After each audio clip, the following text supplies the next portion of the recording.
The red dot in our night sky has been whispering secrets for centuries, but only now are we beginning to understand what it's been trying to tell us. As you settle in for this exploration of the cosmos, let time slip away and allow your mind to wander across the vast distances between worlds. Forget the deadlines, the schedules, the pressing concerns of earthbound existence. Tonight, we journey to Mars, where scientists have uncovered something that may forever change our understanding of life in the universe. What they discovered last year, hidden in the patterns of an ancient rock, challenges everything we thought we knew about our neighboring planet. But this story begins much earlier, in the dusty archives of space exploration, where decades of careful investigation have been building toward a revelation that nobody quite saw coming.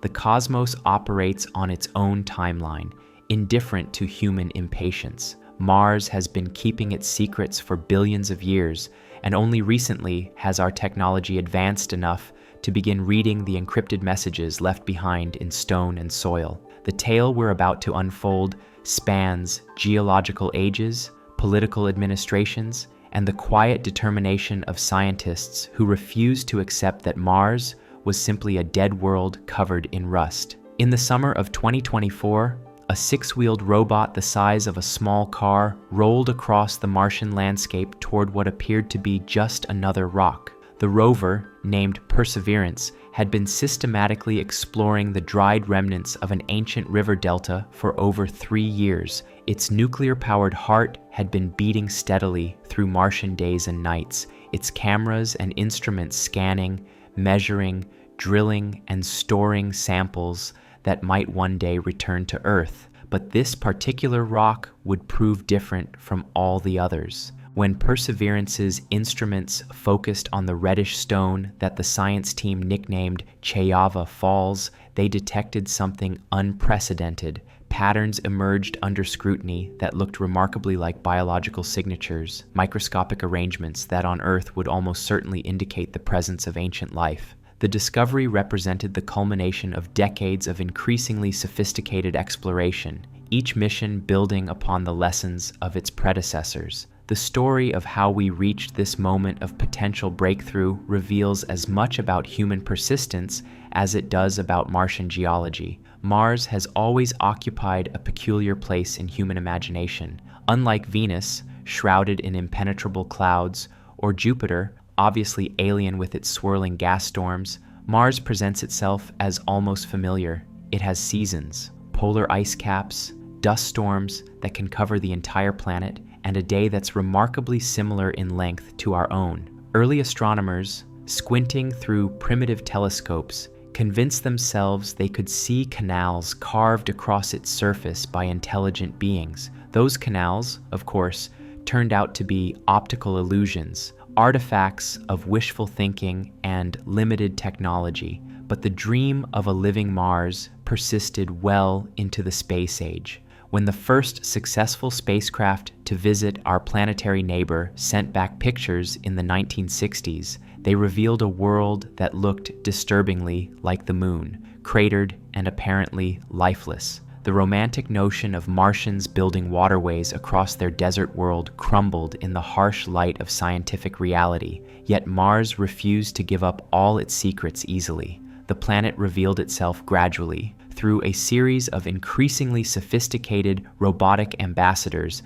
that humanity sent across the dark gulf between worlds. Each mission peeled back another layer of mystery, sometimes confirming our growing understanding of Mars as a cold, dry, hostile environment, but occasionally hinting at something more complex beneath the surface. The transformation in our understanding of Mars accelerated dramatically with the arrival of the Viking missions in 1976. These twin spacecraft represented the first serious attempt to answer the fundamental question that had driven space exploration from its earliest days. Are we alone in the universe? Viking 1 and Viking 2 each consisted of both an orbiter and a lander, technological marvels that pushed the boundaries of 1970s engineering. The orbiters would map the planet from above, while the landers would touch down on the surface and conduct the first systematic search for life beyond Earth. The biological experiments they carried were elegant in their simplicity and profound in their implications. But robots also have limitations that become apparent when dealing with complex questions like the search for life.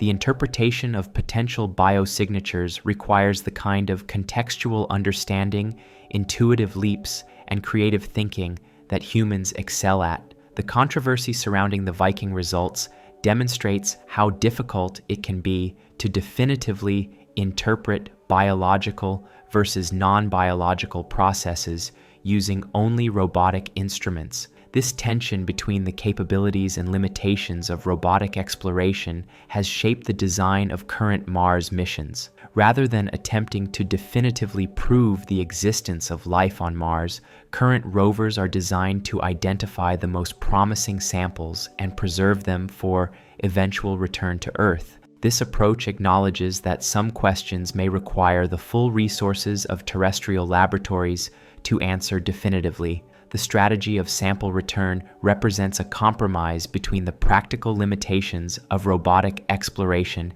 and the scientific requirements for definitive proof of extraterrestrial life. By carefully selecting and preserving the most promising samples, current missions are providing future scientists with the raw materials needed to answer fundamental questions about life beyond Earth. The samples sitting in sealed tubes aboard the Perseverance rover represent more than just pieces of Martian rock. They are potential keys to understanding our place in the universe, artifacts that might rewrite textbooks and reshape human philosophy. The Chayava Falls sample, in particular, carries the weight of extraordinary expectations based on its unique combination of potential biosignatures. When these samples eventually return to Earth, they will be subjected to analyses impossible to conduct on Mars itself. Teams of scientists using room-sized instruments will examine every mineral grain, every organic molecule, every structural detail that might provide evidence for or against a biological origin. The process will likely take years and involve researchers from around the world, each contributing specialized expertise to the comprehensive analysis. The results of these analyses will be scrutinized with unprecedented rigor.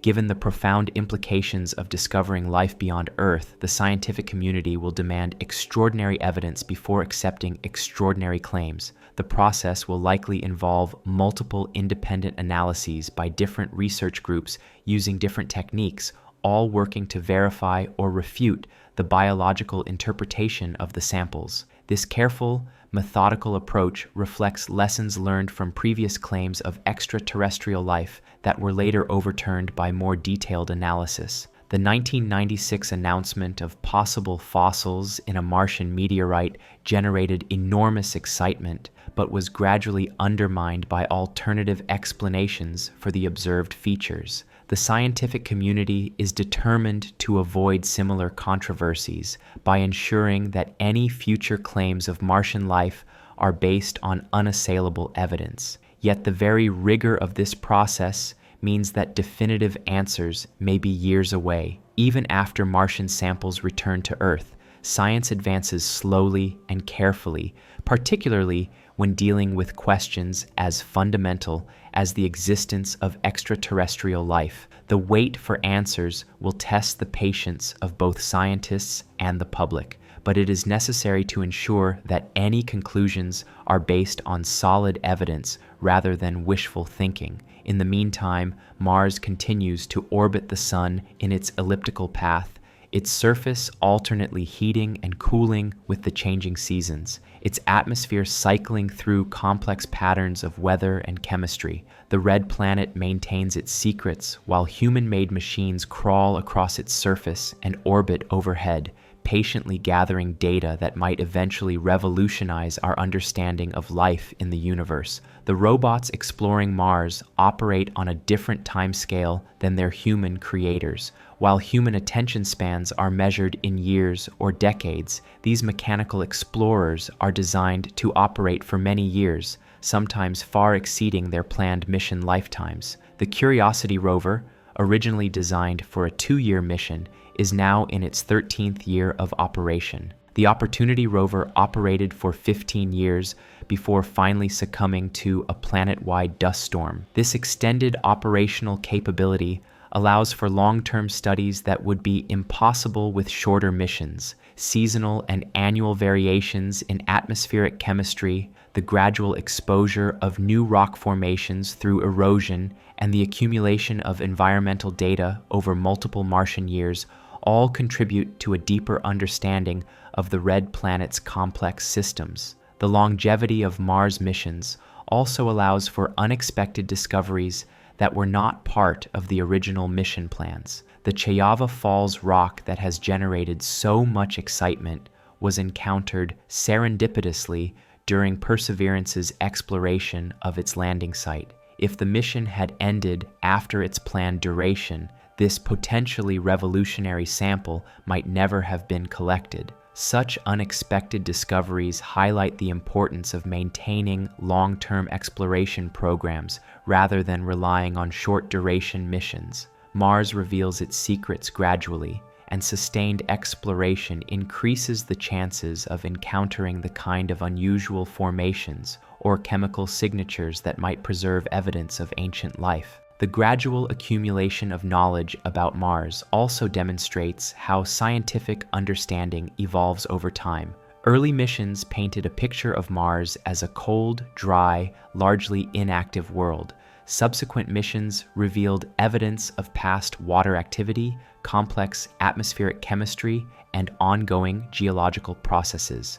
Current missions are uncovering potential biosignatures and signs of subsurface habitability. This evolution in understanding reflects both improvements in technology and the benefits of sustained investigation. Each generation of Mars missions builds on the discoveries of its predecessors, using new instruments and techniques to probe deeper into the planet's mysteries. The current focus on astrobiology represents the latest stage in this evolutionary process, made possible by decades of foundational research into Mars geology, chemistry, and climate history. The progression from geological surveys to climate studies to astrobiology also reflects changing scientific priorities and capabilities. Early missions necessarily focused on basic questions about Mars's composition and structure. Only after establishing this fundamental knowledge base was it possible to address more complex questions about habitability and the potential for life.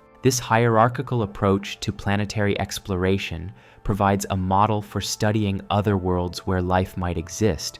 Before searching for biosignatures on Europa or Enceladus, scientists need to understand the basic physical and chemical properties of these moons. Before looking for life in the atmospheres of exoplanets, researchers must characterize the composition and dynamics of those distant atmospheres. The systematic approach to Mars exploration has also contributed to the development of increasingly sophisticated instruments and techniques for detecting biosignatures. The evolution from the simple biological experiments of the Viking missions to the complex chemical analysis capabilities of current rovers represents decades of technological advancement driven by the specific challenges of searching for life on other worlds. These technological advances have applications beyond planetary science. Instruments developed for Mars exploration have found uses in environmental monitoring on Earth, medical diagnostics, and industrial process control. The miniaturization required to fit sophisticated analytical equipment into spacecraft has driven innovations in sensor technology and data processing that benefit numerous fields.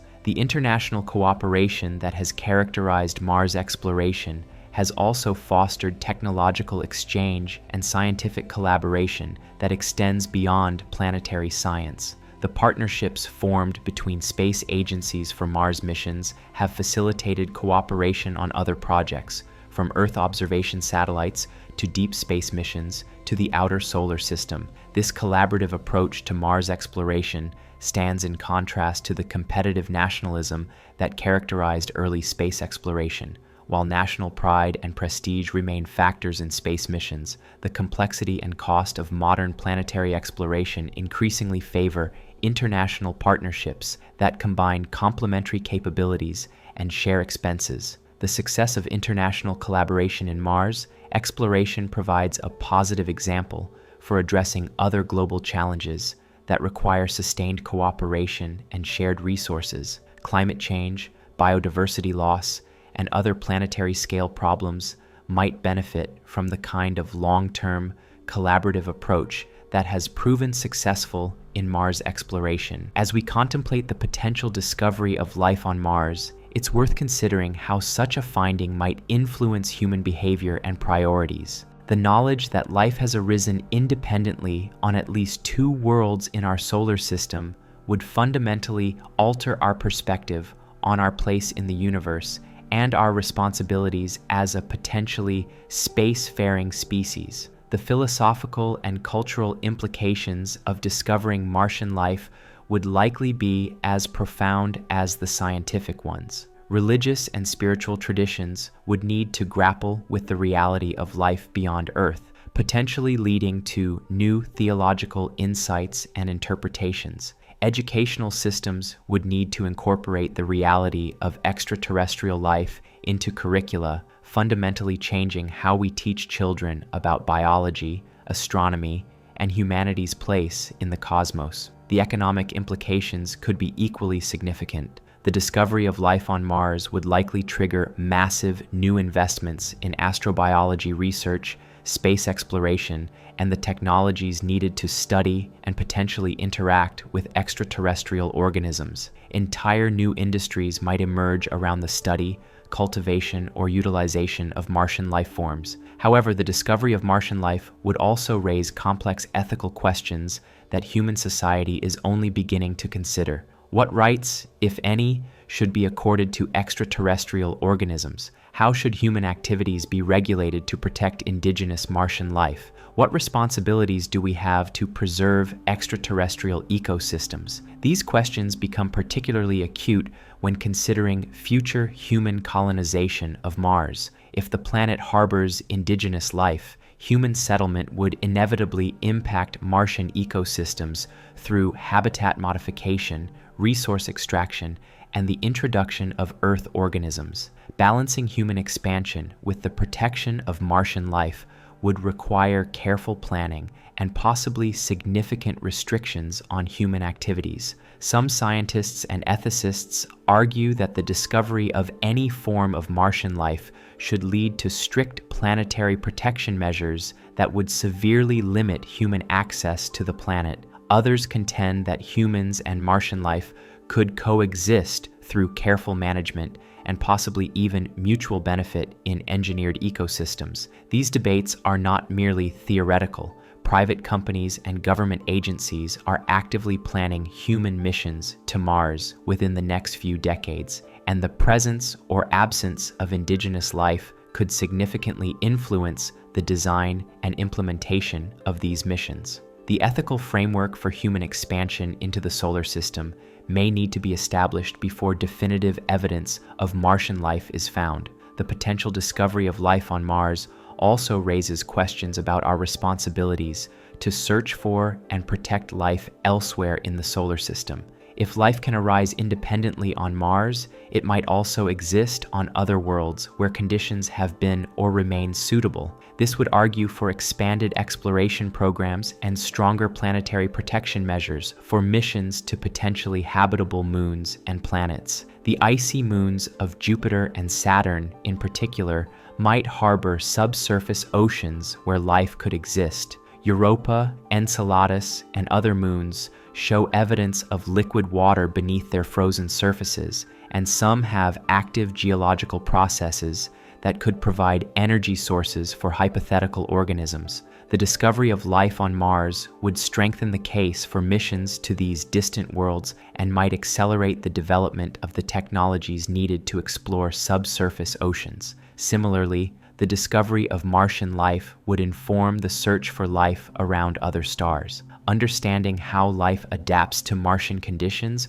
would help scientists predict what kinds of biosignatures might be detectable in the atmospheres of distant planets. The techniques developed to confirm life on Mars could be applied to the analysis of exoplanet spectra, potentially allowing the detection of life around other stars. The implications of discovering Martian life extend beyond science to fundamental questions about the nature and prevalence of life in the universe. If life arose independently on Mars, it would suggest that the emergence of living organisms might be a common consequence of planetary evolution, rather than an extraordinarily rare event confined to Earth. This shift in perspective would have profound implications for how we think about our cosmic significance and future. In a universe where life is common, humanity becomes part of a vast community of living worlds rather than a unique and isolated phenomenon. Such a perspective might foster a greater sense of cosmic citizenship and responsibility for the preservation of life wherever it exists. Conversely,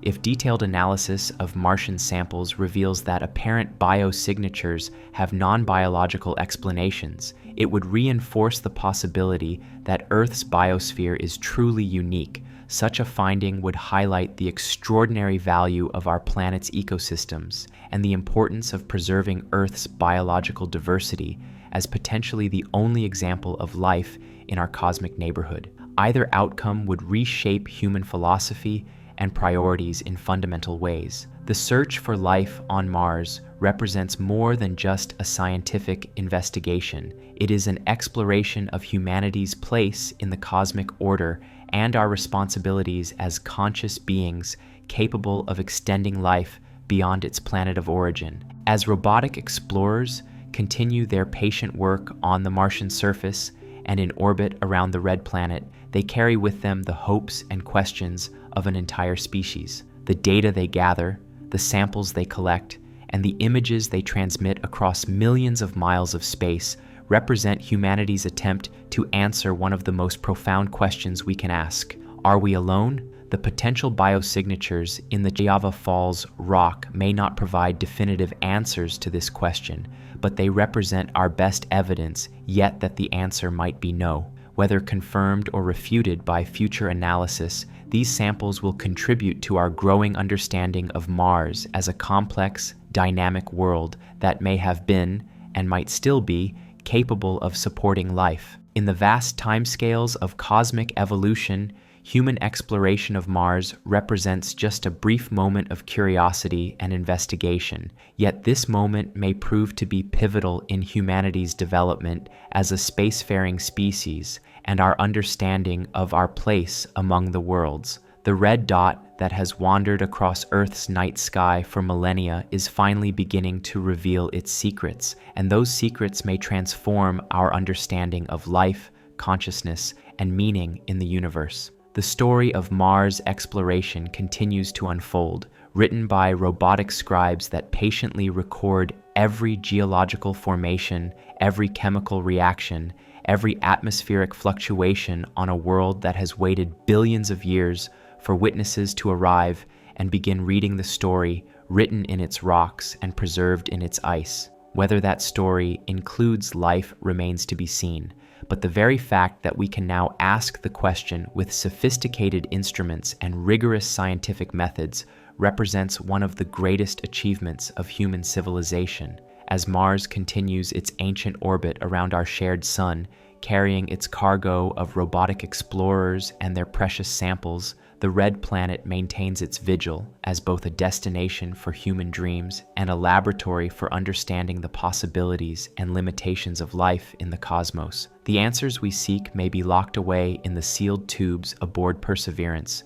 waiting for their journey home to Earth, where they will face the most sophisticated analysis human science can provide. Until then, Mars keeps its ultimate secrets, a world balance between the known and unknown, between past and future, between the realm of lifeless planets and the possibility of worlds where biology has found a way to establish a foothold among the stars. The red planet continues to turn, its days and seasons passing in their eternal rhythm, while somewhere in the darkness between worlds, the question of whether we are alone travels slowly toward an answer that may reshape everything we thought we knew about our place in the infinite cosmos. Yet even as we contemplate these profound questions, Mars continues to surprise us with discoveries that challenge our assumptions about planetary evolution and the conditions necessary for life. The more we learn about the red planet, the more complex and nuanced our understanding becomes,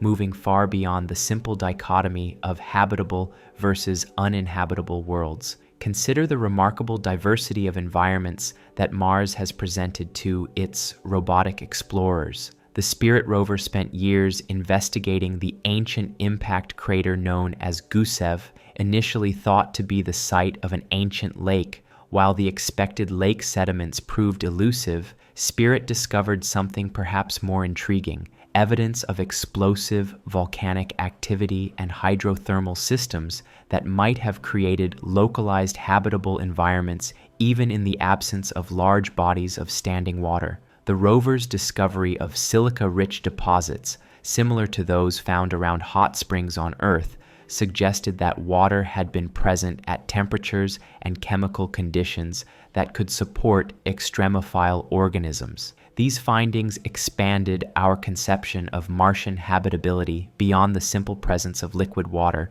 to include the complex chemistry that emerges when water interacts with volcanic heat and mineral-rich rock. Meanwhile, halfway around Mars, the Opportunity rover was making its own groundbreaking discoveries in Meridiani Planum, a vast plain covered with a thin layer of iron-rich spherules that mission scientists nicknamed blueberries. These small, round concretions told a story of ancient water activity that had persisted for millions of years, creating chemical conditions that, on Earth, would almost certainly harbor microbial life. The blueberries themselves represented a form of chemical fossil, preserving evidence of the oxidation and reduction reactions that had occurred as iron-rich groundwater moved through sedimentary rocks over geological timescales. The chemistry recorded in these tiny spheres suggested environments where microorganisms could have thrived by mediating the same iron-based reactions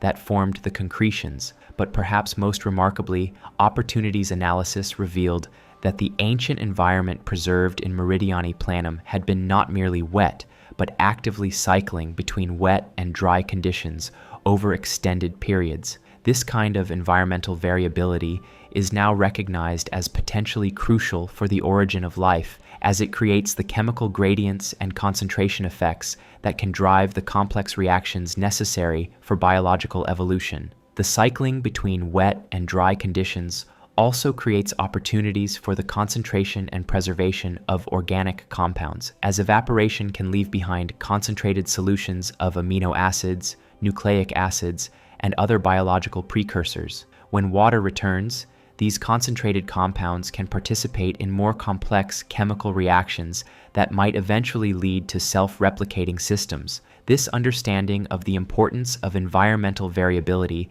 has influenced the selection of landing sites for subsequent Mars missions. Rather than simply looking for evidence of past water, mission planners now seek locations where multiple types of aqueous environments intersected, where wet and dry periods alternated, and where different chemical conditions created diverse ecological niches that might have supported different forms of life. The Curiosity rover's investigation of Gale Crater exemplifies this new approach to site selection. The crater contains a central mountain, informally known as Mount Sharp, composed of layered sedimentary rocks that record millions of years of environmental change. As Curiosity has slowly climbed the flanks of this mountain, drilling samples from progressively younger rock layers, it has revealed a complex history of lakes, rivers, groundwater, and desert environments. The chemical analysis of these rock layers has shown that early Mars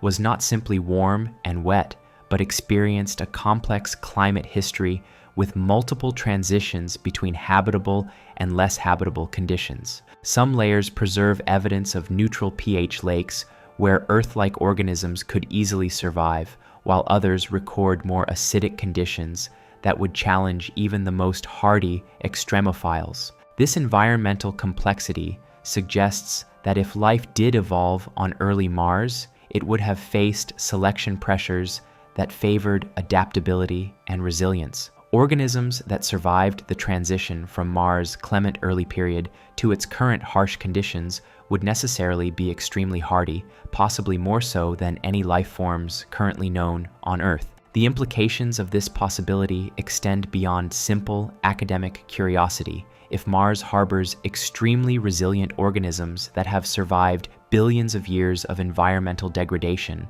they might possess biochemical adaptations that could revolutionize biotechnology and medicine on Earth. Enzymes that function under extreme conditions, cellular repair mechanisms that withstand high radiation, and metabolic pathways that extract energy from minimal resources could all have tremendous practical applications. But perhaps more importantly, the discovery of such organisms would provide unprecedented insights into the limits and possibilities of biological adaptation. Understanding how life might have responded to the long-term desiccation and cooling of Mars could inform our understanding of how Earth's biosphere might respond to future climate changes, whether natural or human-induced. The search for these hypothetical, hardy Martian organisms has led scientists to investigate some of the most extreme environments on our own planet. In the high deserts of Chile's Atacama region, researchers have found microorganisms surviving in conditions that closely approximate those on modern Mars.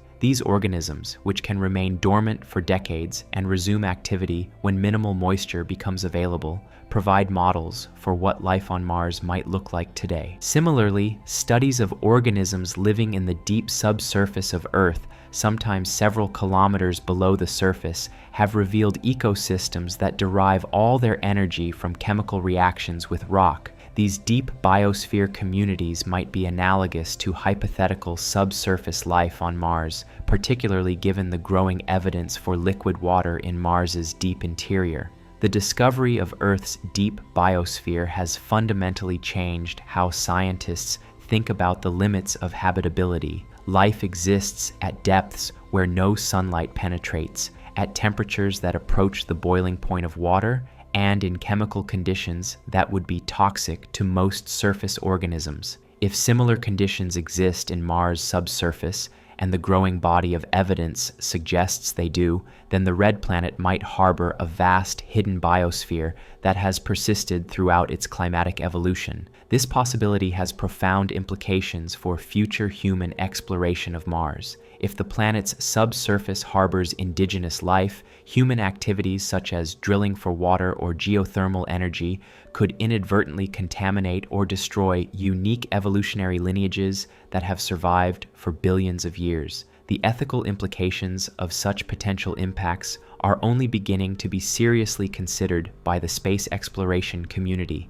The question of how to balance human expansion with the protection of indigenous life becomes particularly complex when considering the potential value of Martian organisms for scientific research and practical applications. If Martian life possesses unique biochemical properties or evolutionary adaptations, it might represent resources of incalculable value for medicine, agriculture, and biotechnology. Yet the exploitation of Martian life for human benefit raises uncomfortable parallels to the historical exploitation of terrestrial ecosystems and indigenous cultures. The lessons of Earth's colonial history suggest the need for careful ethical frameworks governing human interactions with any discovered Martian biosphere, frameworks that prioritize scientific understanding and preservation over immediate practical applications. These ethical considerations become more urgent as human missions to Mars transition from distant possibilities to near-term realities. Multiple space agencies and private companies have announced plans for crewed Mars missions within the next 2 decades, and the technological challenges of such missions are increasingly being overcome through advances in propulsion, life support, and planetary surface operations. The design of human Mars missions must account for the possibility of indigenous life from the earliest planning stages. Landing sites, surface operations, sample collection procedures, and waste disposal methods all require careful consideration to minimize the risk of contaminating Martian environments or destroying potential biosignatures before they can be properly studied. The challenge is complicated by the fact that humans are walking ecosystems, carrying trillions of microorganisms that could potentially survive and reproduce in Martian environments. despite careful sterilization procedures, human missions will inevitably introduce Earth life to Mars, fundamentally altering the planet's biological landscape in ways that cannot be undone. Some scientists argue that this inevitable contamination means that the window for studying pristine Martian environments is limited, making current robotic missions all the more valuable for understanding the planet's natural state before human arrival. Others contend that careful planning and strict protocols could minimize contamination and allow for the coexistence of human activities and Martian life. The development of these protocols has led to increased collaboration between space agencies, environmental scientists, and ethicists. Planetary protection has evolved from a purely technical concern about spacecraft sterilization to a multidisciplinary field that encompasses biology, geology, ethics, and international law. The complexity of these issues is reflected in the ongoing debates about sample return missions. While bringing Martian rocks to Earth offers unprecedented opportunities for detailed analysis,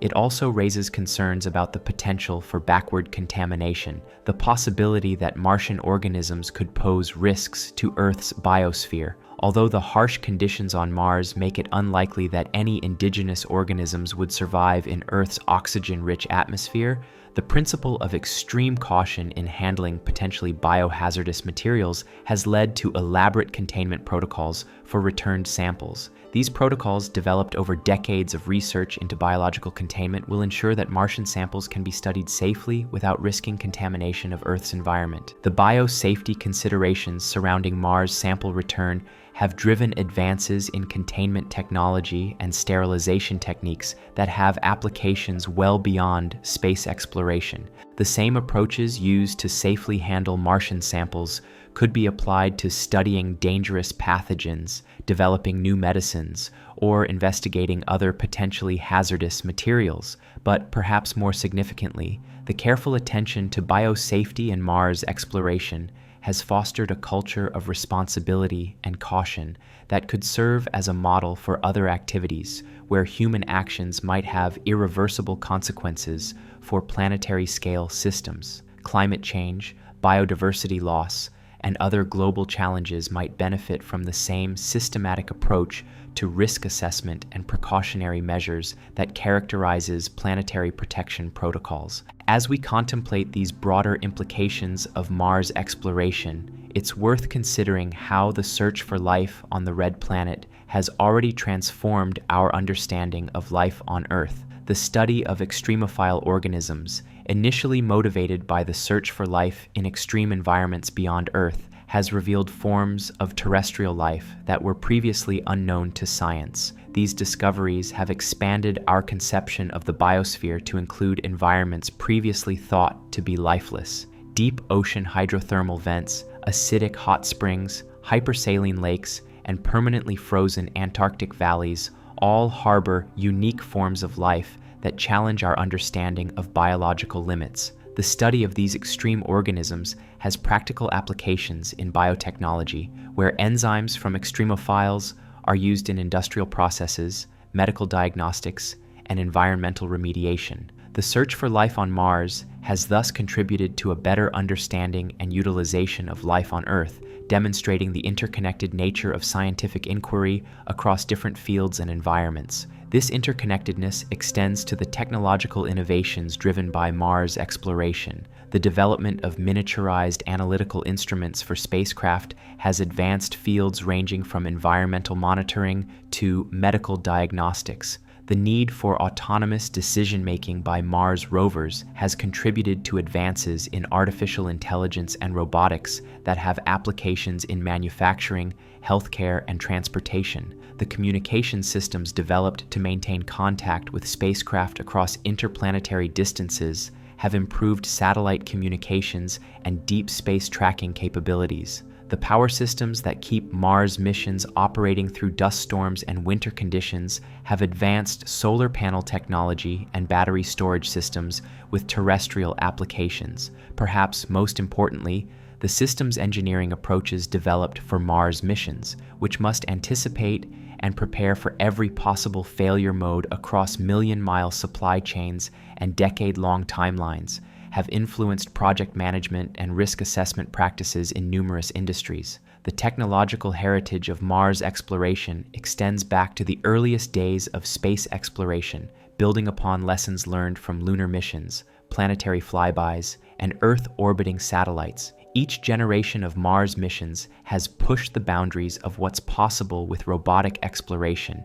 creating a cumulative legacy of innovation that benefits all subsequent space activities. The Viking missions of the 1970s pioneered many of the techniques still used today for planetary surface operations, from automated landing systems to remote geological surveys. The challenges of communicating with spacecraft across interplanetary distances drove the development of the Deep Space Network, a global system of radio telescopes that enables communication with missions throughout the solar system. The Mars Pathfinder mission of 1997 demonstrated that planetary exploration could be accomplished with smaller, less expensive spacecraft, opening the door for more frequent missions and international participation. The innovative airbag landing system used by Pathfinder proved that there were alternatives to the complex rocket-powered landing systems used by Viking, making Mars exploration more accessible to a broader range of space agencies and organizations. The Spirit and Opportunity rovers,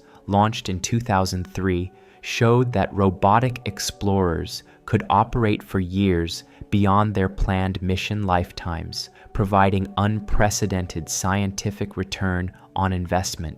The lessons learned from these long-duration surface operations informed the design of subsequent missions and demonstrated the value of building robust, redundant systems capable of surviving harsh planetary environments. The Mars Reconnaissance Orbiter, launched in 2005, revolutionized our ability to study Mars from orbit with high-resolution cameras and sophisticated spectrometers capable of identifying minerals and mapping subsurface water ice. The orbiter's high-rise camera can resolve features smaller than a meter across from orbital altitudes, enabling detailed studies of geological formations, monitoring of seasonal changes, and support for surface mission operations. The Phoenix lander's 2008 discovery of water ice in the Martian Arctic soil confirmed theoretical predictions and demonstrated that accessible water resources exist on Mars. The mission's identification of perchlorates in the soil provided crucial context for interpreting the Viking biological experiments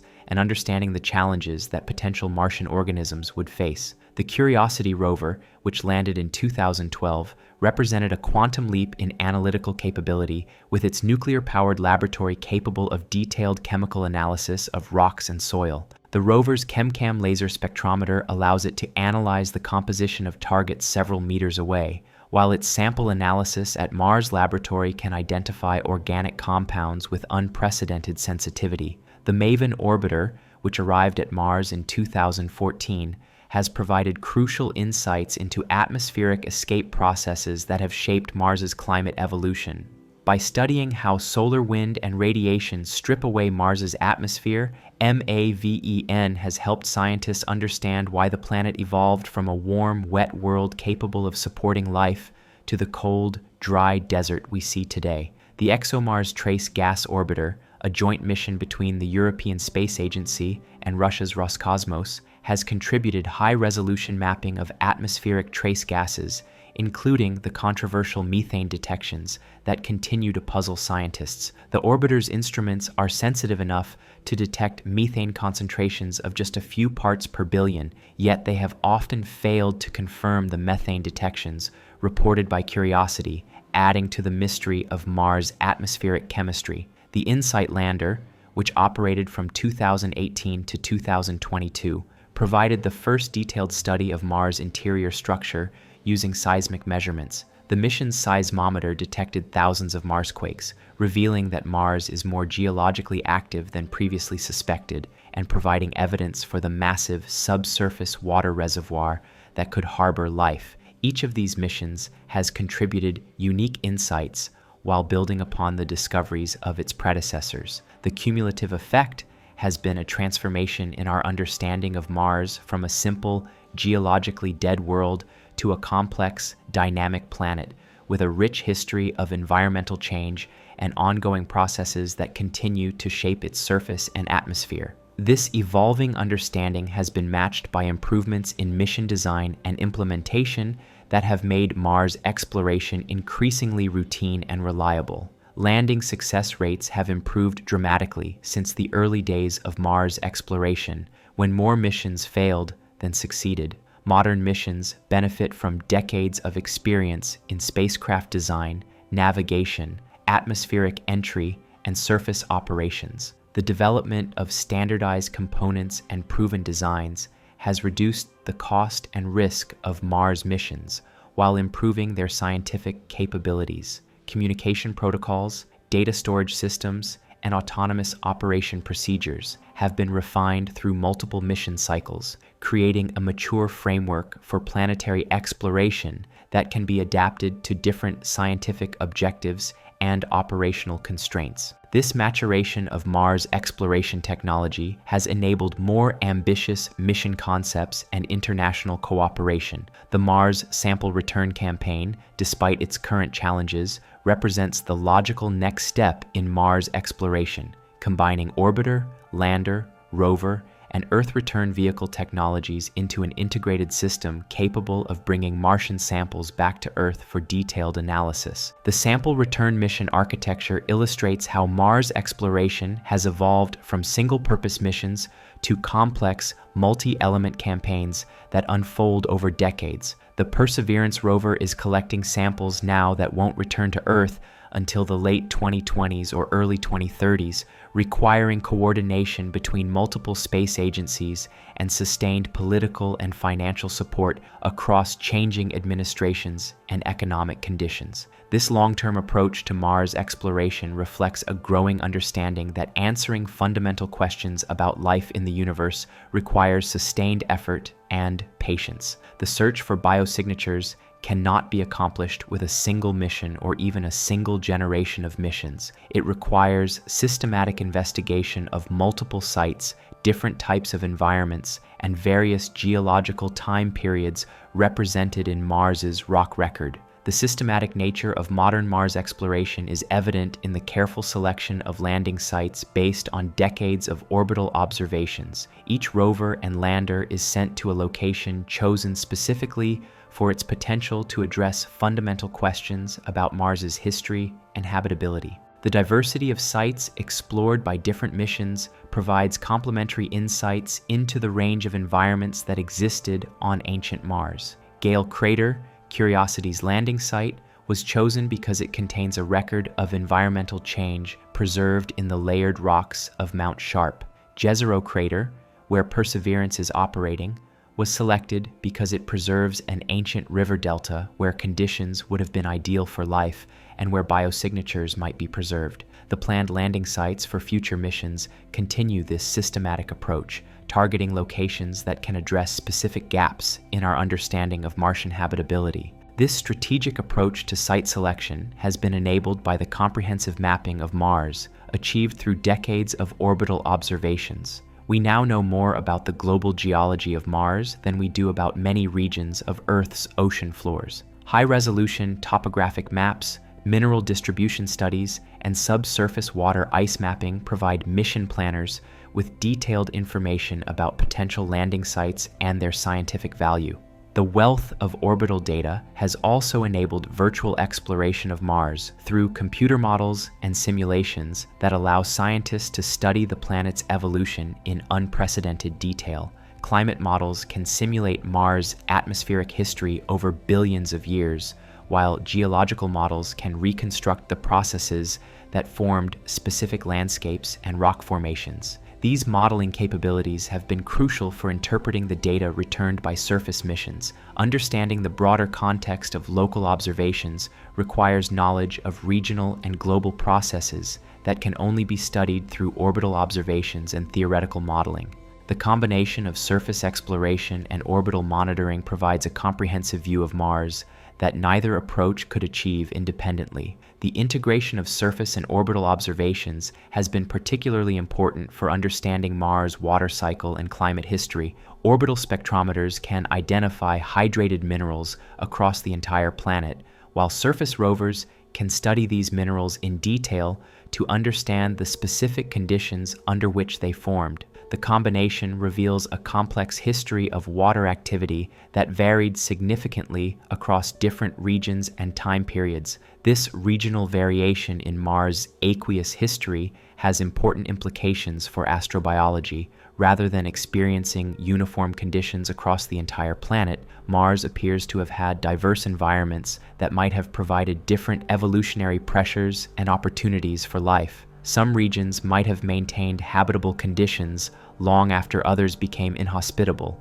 potentially serving as refugia where life could persist during global climate transitions. The concept of refugia is familiar from studies of terrestrial mass extinctions, where certain environments provide sanctuary for organisms during periods of global environmental stress. If Mars experienced similar environmental crises during its climate evolution, refugia might have allowed Martian life to survive transitions that would otherwise have led to planetary-scale extinction events. Identifying potential refugia on Mars has become an important goal for astrobiology research. Subsurface aquifers, geothermally heated regions, and chemically buffered environments might all have provided stable conditions during periods when most of the planet was uninhabitable. These environments would be prime targets for future life detection missions and eventual human exploration.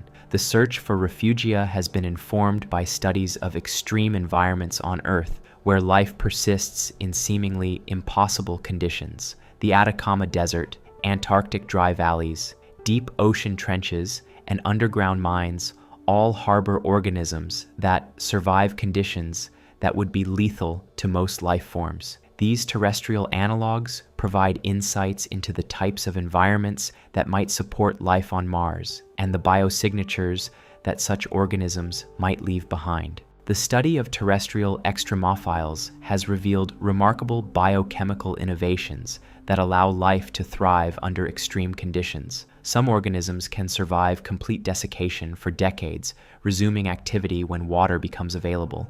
Others derive energy from chemical reactions that most organisms would find toxic, converting sulfur compounds, metal oxides, or even radioactive materials into usable energy sources. These biochemical adaptations provide templates for understanding how life might have evolved on Mars or other extreme environments beyond Earth. They also offer practical applications for biotechnology, environmental remediation, and space exploration. Organisms that can survive high radiation, extreme temperatures, or toxic chemicals might serve as biological factories for producing useful compounds under harsh conditions. The potential applications of extremophile biotechnology extend beyond Earth-based uses to supporting future human space exploration. Organisms that can survive Martian conditions might be engineered to produce oxygen, food, or building materials from local resources, reducing the need to transport these materials from Earth.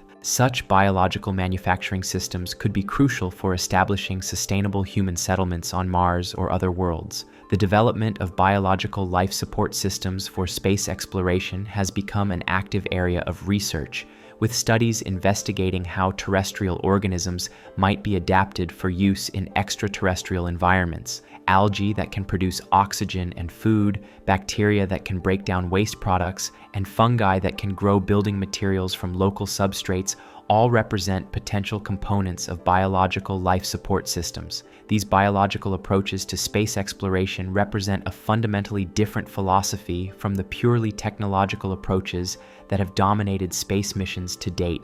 Rather than creating artificial environments completely isolated from local conditions, biological systems would integrate with and adapt to extraterrestrial environments, potentially creating more sustainable and resilient space settlements. The integration of biological and technological systems for space exploration mirrors broader trends in terrestrial technology, where biomimetic approaches are increasingly used to solve engineering challenges. The study of natural systems often reveals elegant solutions to complex problems that can be adapted for human applications. Mars exploration has itself benefited from biomimetic approaches, with rover wheel designs inspired by animal locomotion, navigation systems based on insect orientation mechanisms, and communication protocols modeled after biological signaling systems. The challenges of operating in extreme environments often have biological solutions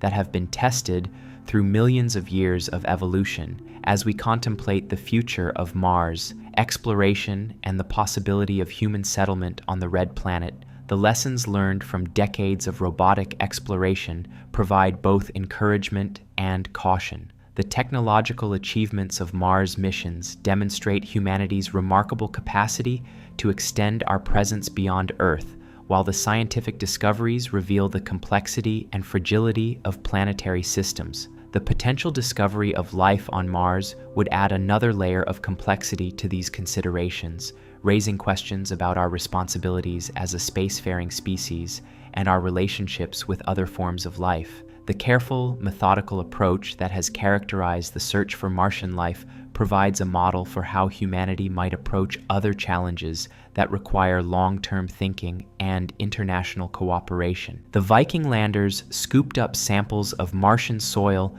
and subjected them to a series of tests designed to detect the chemical signatures of living organisms. One experiment, called the labeled release test, mixed soil samples with nutrients tagged with radioactive carbon. If microbes were present in the soil, they would presumably consume the nutrients and release radioactive carbon dioxide gas, which could be detected by sensitive instruments. To the surprise and excitement of mission scientists, the labeled release experiment produced positive results at both landing sites. The Martian soil appeared to be consuming the nutrients and releasing gas in patterns that looked very much like biological activity. For a brief moment, it seemed that humanity had achieved its first contact with extraterrestrial life, even if that life consisted only of microscopic organisms in the soil of a distant world. But science demands extraordinary evidence for extraordinary claims, and the Viking results quickly became controversial. Other experiments on the same landers failed to detect organic compounds in the Martian soil, the carbon-based molecules that would be expected if living organisms were present. The absence of these organic signatures cast doubt on the biological interpretation of the labeled release results. The scientific community gradually reached a consensus that the Viking experiments had detected interesting chemistry, but not biology. The positive results could be explained by chemical reactions involving highly oxidizing compounds in the Martian soil, particularly substances called perchlorates that would later be found throughout Mars. The dream of finding life on Mars seemed to have died once again, buried under the weight of chemical evidence. Yet a small but persistent group of scientists never fully accepted this interpretation. Gilbert Levin, the principal investigator of the labeled release experiment, continued to argue that the Viking results were best explained by living organisms. As decades passed and our understanding of Mars deepened, some aspects of his argument became more compelling rather than less. The problem with the Viking interpretation lay partly in what we now know about the limitations of the spacecraft's instruments. The gas chromatograph mass spectrometer that failed to detect organic compounds operated by heating soil samples to high temperatures and analyzing the resulting gases. Later research revealed that this process would have destroyed many organic compounds, particularly in the presence of perchlorates, which are now known to be widespread in Martian soil. The perchlorates themselves presented another puzzle. These highly oxidizing chemicals are relatively rare on Earth but appear to be common on Mars, where they could serve as a source of chemical energy for hypothetical microorganisms. On our own planet, there are bacteria that can derive energy from perchlorate compounds, thriving in environments that would be lethal to most other forms of life. As the years passed and technology advanced, new missions began to paint a different picture of Mars than the one that emerged from Viking. Rather than a uniformly cold, dry, and hostile world, Mars revealed itself to be a planet with a complex history, one that included long periods when conditions might have been suitable for life. The Mars Global Surveyor, which began orbiting the red planet in 1997, sent back images that revolutionized our understanding of Martian geology. The spacecraft's cameras revealed clear evidence of ancient riverbeds, lake shores, and even what appeared to be the remnants of an ocean that once covered much of Mars' northern hemisphere. These features told a story of a younger Mars that was warmer, wetter, and potentially more hospitable to life. The evidence for ancient water on Mars became overwhelming as more sophisticated instruments arrived at the planet. The Mars Odyssey orbiter detected vast quantities of water ice just beneath the surface in polar regions. The Spirit and Opportunity rovers, which landed in 2004, found rocks that could only have formed in the presence of liquid water. Opportunity, in particular, discovered deposits of minerals that form when water evaporates, leaving behind crystalline structures that serve as unmistakable signatures of past aqueous environments. These discoveries fundamentally changed how scientists thought about the possibility of life on Mars. Even if the planet's surface was currently too cold and dry to support most known forms of life, there had clearly been long periods in its history when conditions were very different. If life had evolved during Mars' warmer, wetter past, it might still exist in protected environments beneath the surface, where water could remain liquid and temperatures might be more moderate. The scientific method itself, with its emphasis on hypothesis testing, peer review, and gradual accumulation of evidence, has proven well suited to the challenges of planetary exploration. The controversies and debates that have accompanied major discoveries, from the Viking biological experiments to recent methane detections, demonstrate the self-correcting nature of scientific inquiry and the importance of maintaining skepticism even in the face of exciting possibilities. This methodical approach to discovery stands in contrast to the rapid pace of technological change and social media-driven information cycles that characterize much of modern life. Mars exploration operates on geological timescales, where significant discoveries may take years or decades to confirm and interpret. The patience required for such long-term investigations represents a valuable counterbalance to the instant gratification that characterizes much of contemporary culture. The robots currently exploring Mars embody this patient approach to discovery, operating for years beyond their planned lifetimes and slowly accumulating observations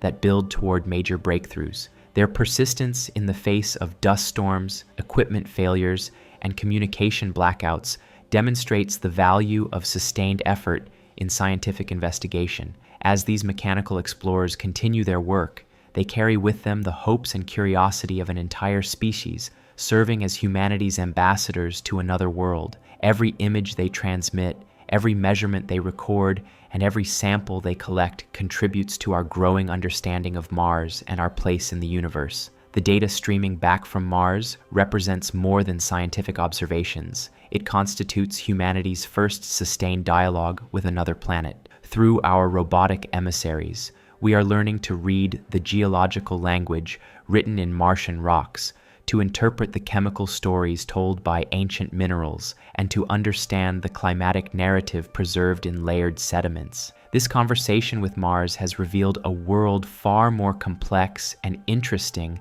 than early astronomers could have imagined. Rather than the simple canal-crossed desert of popular imagination, Mars has proven to be a sophisticated planetary system with a rich history of environmental change, ongoing geological activity, and the tantalizing possibility of life. The red planet continues to surprise us, challenging our assumptions and expanding our understanding of what is possible in planetary evolution.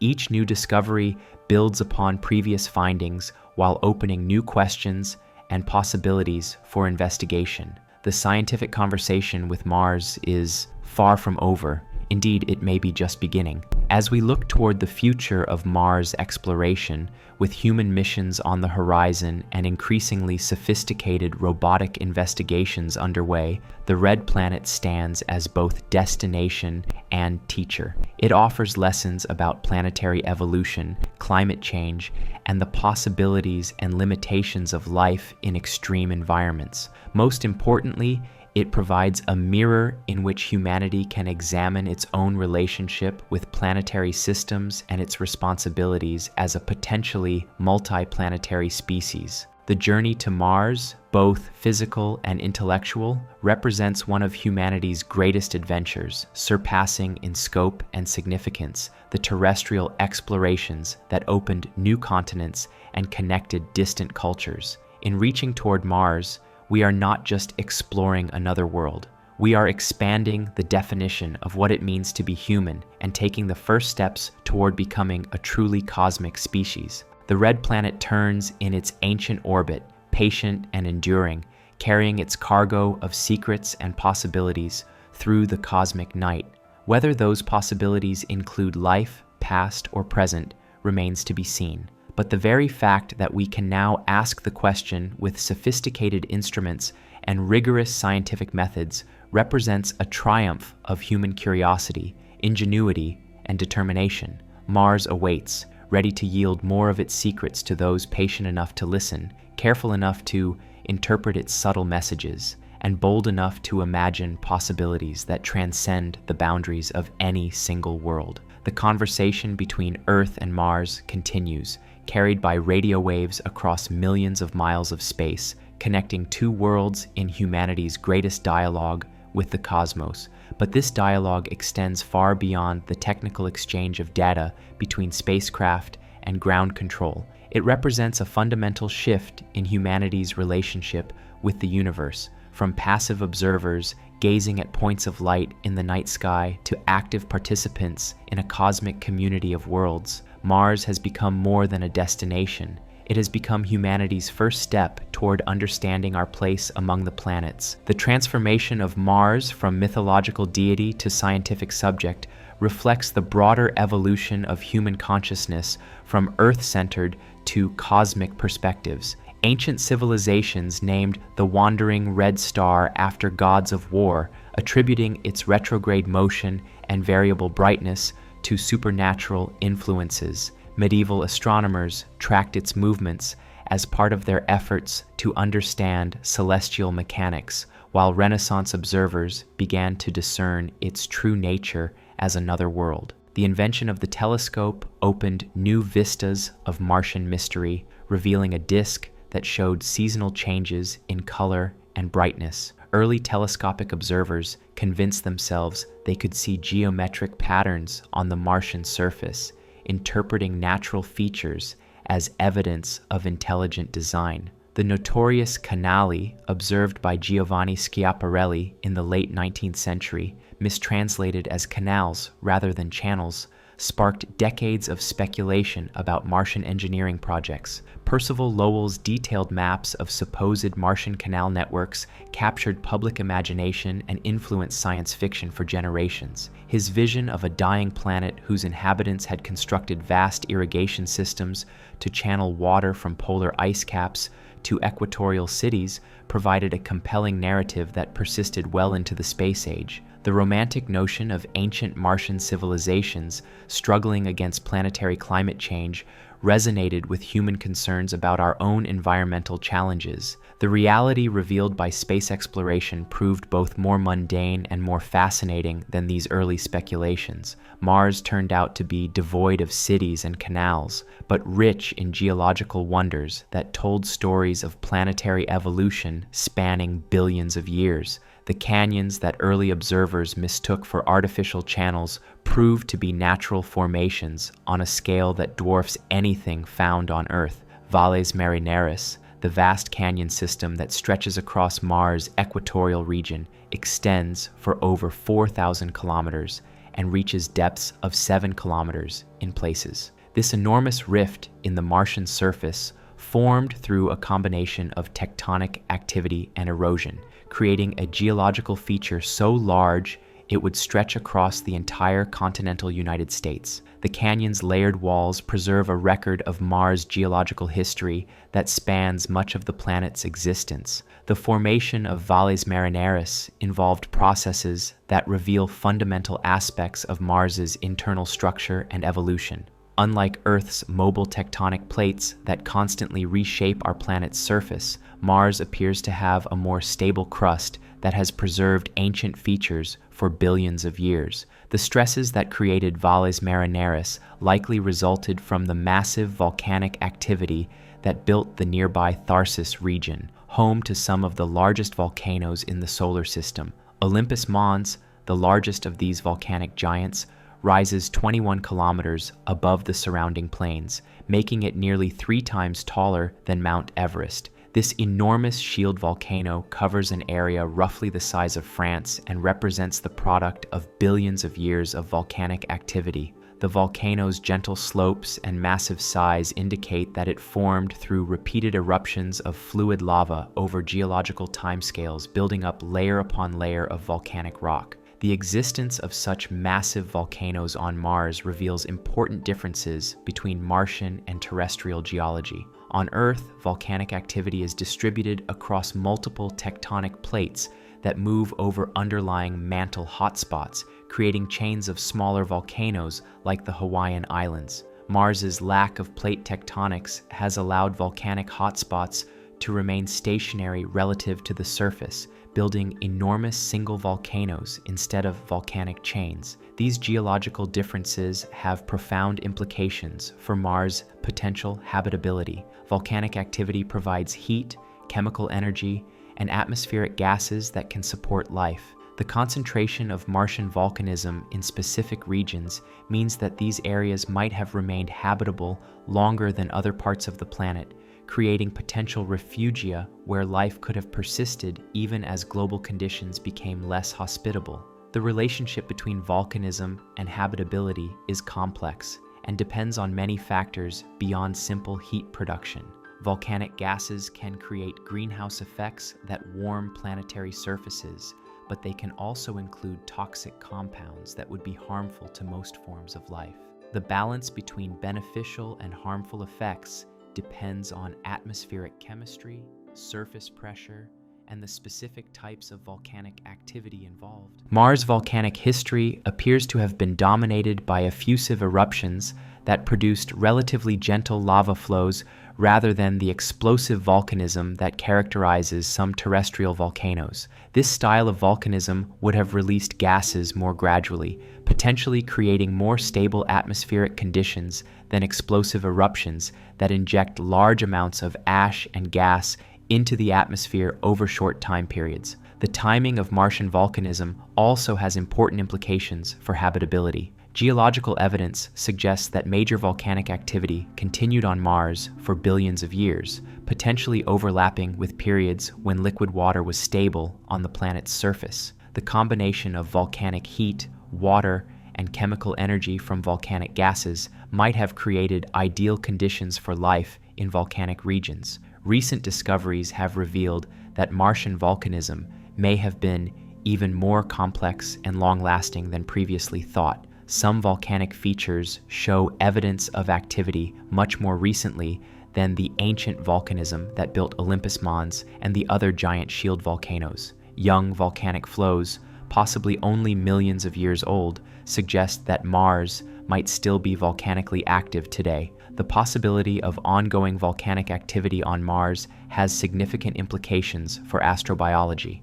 Active volcanism would provide heat and chemical energy that could support subsurface ecosystems, even if surface conditions remain hostile to life. Hydrothermal systems associated with recent volcanic activity might create oases of habitability in an otherwise harsh environment. The search for recent volcanic activity has been complicated by the global dust cover that obscures much of Mars' surface. Dust storms that can envelop the entire planet deposit fine particles that gradually bury surface features and make it difficult to identify recent geological activity. The pervasive dust also affects the operation of solar-powered spacecraft, creating engineering challenges that mission designers must account for in their planning.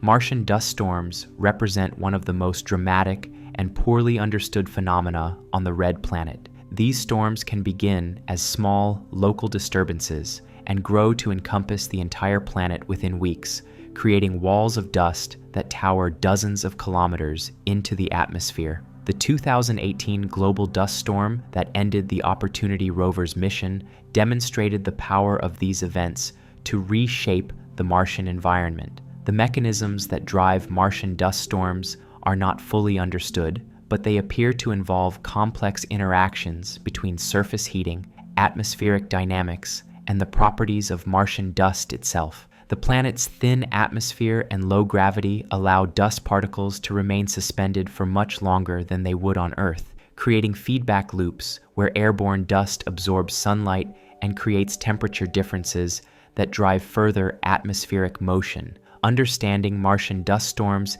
has become crucial for planning both robotic and human missions to the planet. Solar-powered spacecraft must be designed to survive extended periods of reduced sunlight, while human missions would need to protect astronauts and equipment from dust infiltration and the electrical effects of dust charging in the thin Martian atmosphere. The electrical properties of Martian dust present particular challenges for spacecraft design. In the low-pressure Martian environment, dust particles can build up significant electrostatic charges that could damage sensitive electronic equipment. The pervasive nature of the dust means that it infiltrates every crevice and mechanism, potentially interfering with moving parts and optical systems. Despite these challenges, Martian dust also presents opportunities for scientific investigation. The composition and properties of dust particles provide clues about surface geology and atmospheric processes. Some rovers have been equipped with specialized instruments for studying dust properties, revealing information about mineral composition, particle size distribution, and chemical reactivity. The interaction between dust and Martian weather has created some of the most visually striking phenomena observed on the red planet. Dust devils, towering vortices of spinning air and suspended particles, regularly traverse the Martian landscape like miniature tornadoes. These features, which can reach heights of several kilometers, provide insights into atmospheric dynamics and help explain how dust is lifted into the atmosphere. Some dust devils on Mars are much larger than their terrestrial counterparts, reaching diameters of hundreds of meters and heights that exceed those of the tallest buildings on Earth. The low atmospheric pressure and reduced gravity on Mars allow these vortices to grow to impressive sizes while maintaining their structural integrity over distances of many kilometers. The study of Martian dust devils has revealed unexpected complexity in the planet's atmospheric dynamics. Rather than being random phenomena, dust devil formation appears to follow predictable patterns related to surface heating, topography, and seasonal changes. Some regions of Mars experience dust devil activity on a regular basis, while others rarely see these atmospheric vortices. The seasonal nature of many Martian atmospheric phenomena reflects the planet's complex relationship with solar heating and its orbital characteristics. Mars has a more elliptical orbit than Earth, leading to significant variations in solar energy received throughout the Martian year. The planet also has an axial tilt similar to Earth's, creating seasonal changes in temperature and atmospheric circulation patterns. These seasonal variations drive many of the dynamic processes observed on Mars, from the formation and sublimation of polar ice caps to the global circulation patterns that redistribute dust and trace gases throughout the atmosphere. Understanding these seasonal cycles has been crucial for interpreting observations of atmospheric chemistry and identifying potential sources of variable gas emissions. The Martian polar regions undergo dramatic seasonal transformations as carbon dioxide from the atmosphere freezes out during winter and sublimes back to gas during spring and summer. This annual cycle involves the movement of enormous amounts of material, creating some of the most dynamic landscapes in the solar system. The southern polar region, in particular, shows evidence of ongoing geological activity driven by these seasonal processes. The discovery of liquid water beneath the southern polar ice cap represents one of the most intriguing recent findings about Mars.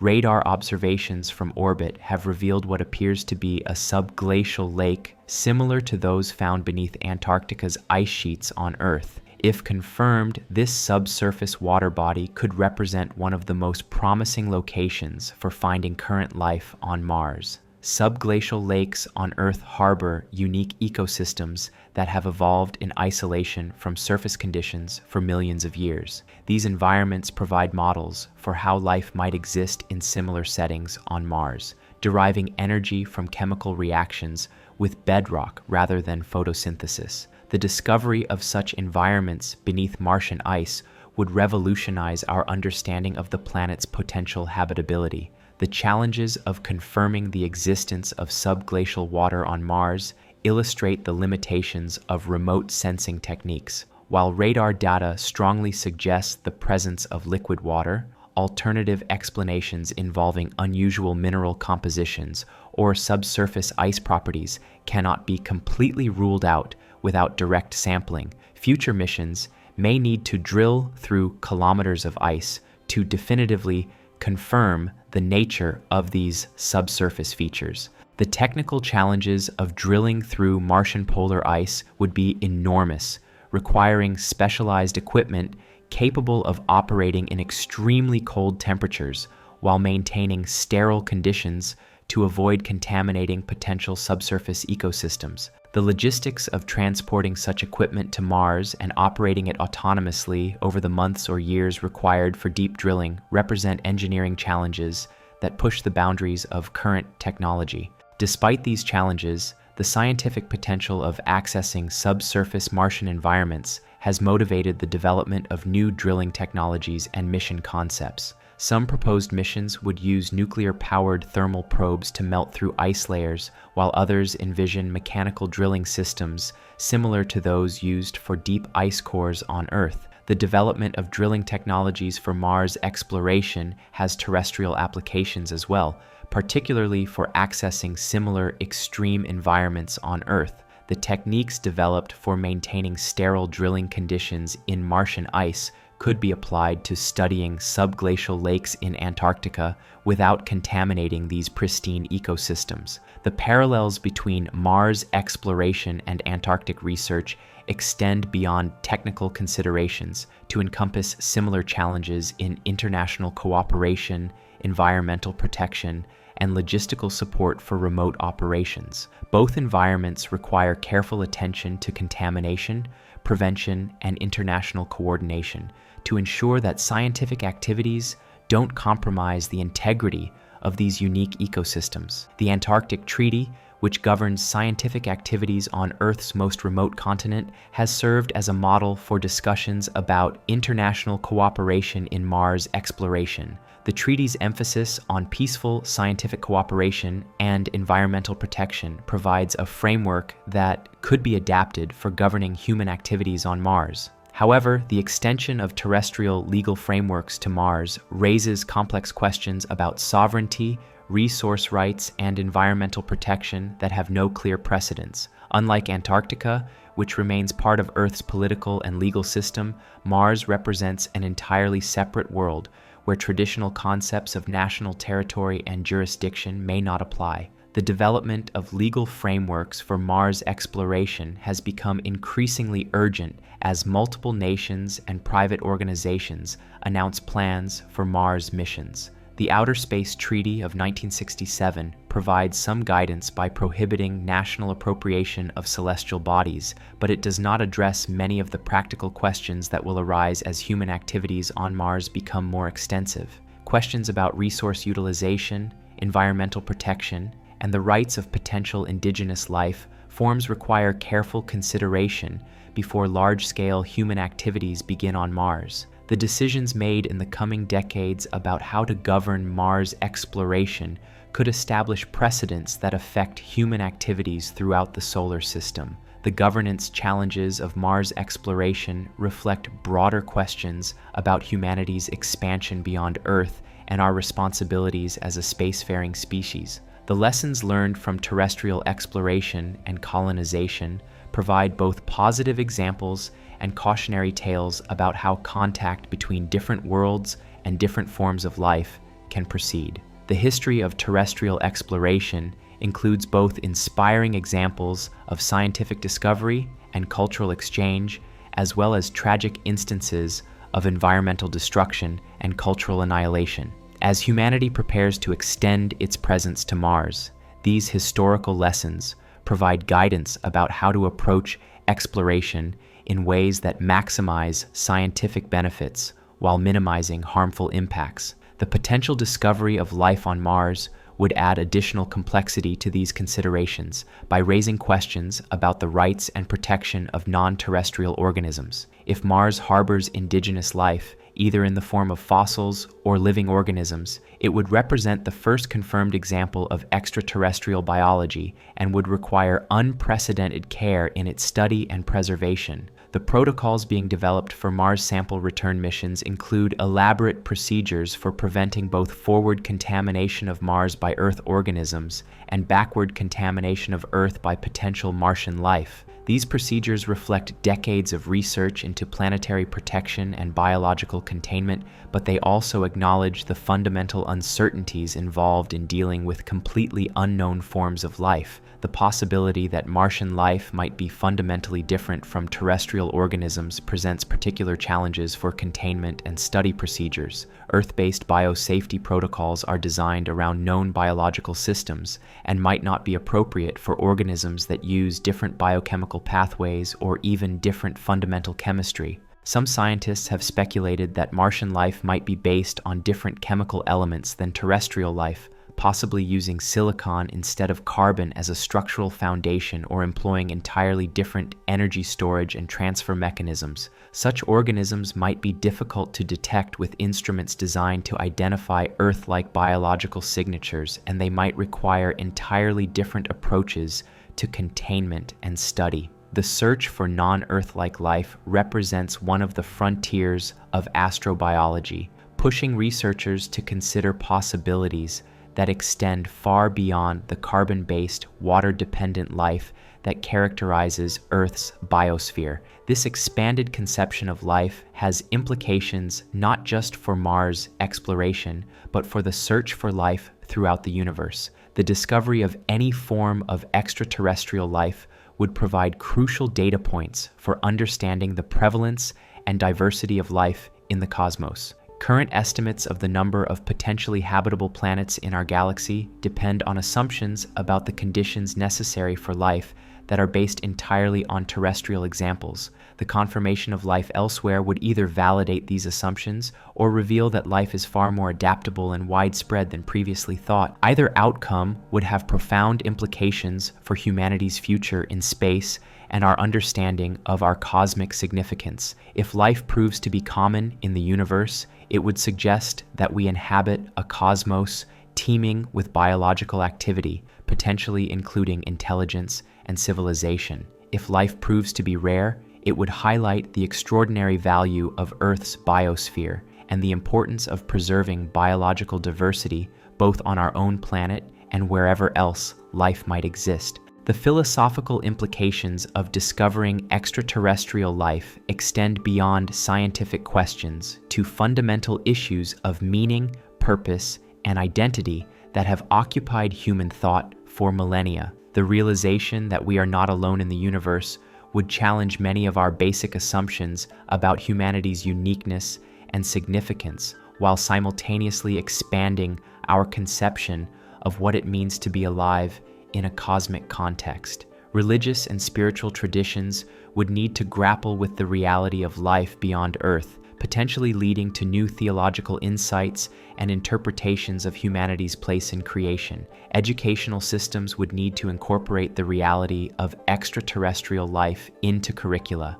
fundamentally changing how we teach children about biology, astronomy, and the nature of existence itself. The psychological and social impacts of discovering extraterrestrial life are difficult to predict, but would likely be profound and lasting. Survey research suggests that most people would react positively to the discovery of microbial life beyond Earth, but the actual emotional and cultural responses to such a momentous discovery might be more complex than anticipated. The gradual nature of scientific discovery might moderate some of the psychological impacts of finding extraterrestrial life. Rather than a sudden announcement that revolutionizes human consciousness overnight, the confirmation of Martian life would likely emerge gradually through the careful analysis of samples and the accumulation of multiple lines of evidence over months or years. This gradual process of discovery mirrors the way most major scientific breakthroughs unfold, with initial observations followed by years of verification, debate, and interpretation before broad consensus emerges. The apparent biosignatures in the Chayava Falls rock exemplify this process, with initial excitement tempered by the recognition that definitive confirmation will require extensive additional analysis. The patient, methodical approach required for confirming extraterrestrial life stands in contrast to the rapid pace of information dissemination in the modern world, where social media and instantaneous communication create expectations for immediate answers to complex questions. The multi-year timeline for analyzing Mars samples and reaching definitive conclusions about potential biosignatures may test public patience and attention spans. However, this deliberate pace of discovery also provides time for society to gradually adjust to the implications of potential extraterrestrial life. Rather than a sudden shock that disrupts established worldviews, the gradual confirmation of life beyond Earth would allow for thoughtful consideration of the philosophical, ethical, and practical implications of such a discovery. The timescale of Mars exploration, where missions are planned decades in advance and operate for years beyond their intended lifetimes, provides a model for the kind of long-term thinking that major scientific questions require. The search for life in the universe is not a problem that can be solved quickly or easily. It requires sustained effort across multiple generations and the patience to wait for definitive answers. This long-term perspective on scientific discovery has implications beyond astrobiology for how society approaches other complex challenges that unfold over extended timescales. Climate change, biodiversity loss, and other global problems require the same kind of sustained commitment and patient investigation that characterizes the search for life on Mars. The robotic explorers currently investigating Mars embody this patient approach to discovery, continuing their work through equipment failures, communication blackouts, and budget constraints that would defeat less persistent efforts. Their example demonstrates the value of sustained commitment to scientific goals that transcend political cycles and changing priorities. The nuclear-powered heart of the Curiosity rover, designed to operate for decades in the harsh Martian environment,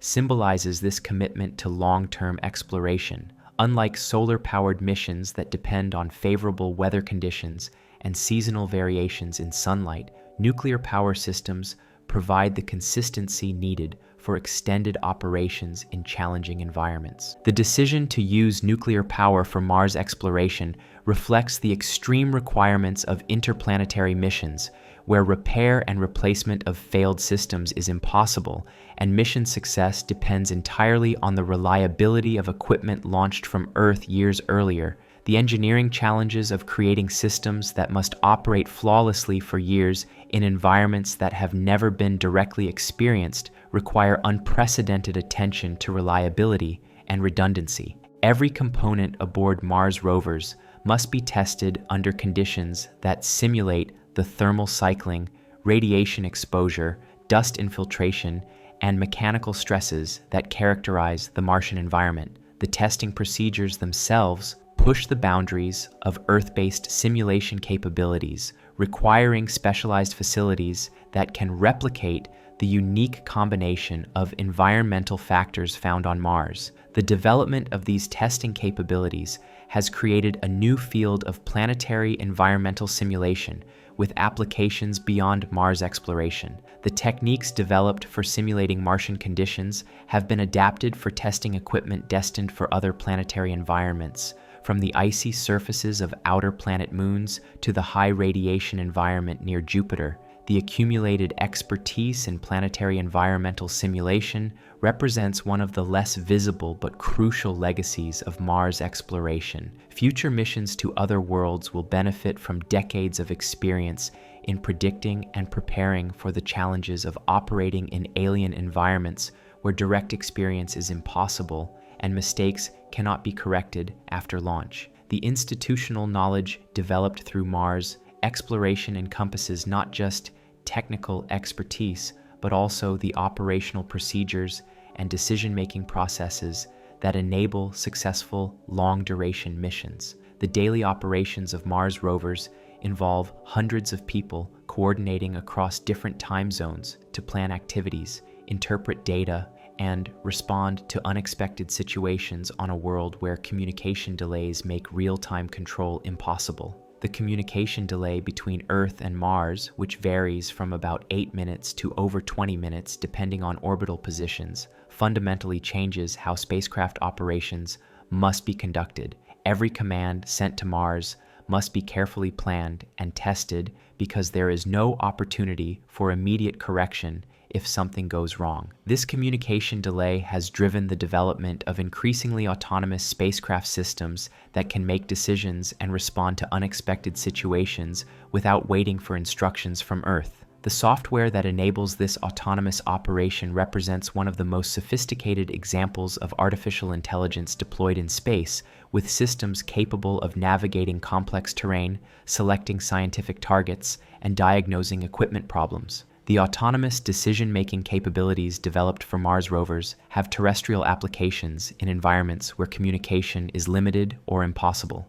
Deep ocean exploration, Arctic research, and remote industrial operations all benefit from technologies originally developed for Mars exploration. The cross-pollination between space exploration and terrestrial applications demonstrates how seemingly esoteric research can generate unexpected benefits for society. The pursuit of knowledge about Mars has created technologies, techniques, and institutional capabilities that extend far beyond planetary science to influence fields ranging from robotics and artificial intelligence to environmental monitoring and international cooperation. This broader impact of Mars exploration reflects the interconnected nature of scientific and technological development, where advances in one field often enable progress in seemingly unrelated areas. The miniaturized analytical instruments developed for Mars rovers have found applications in environmental monitoring, while the communication systems that maintain contact across interplanetary distances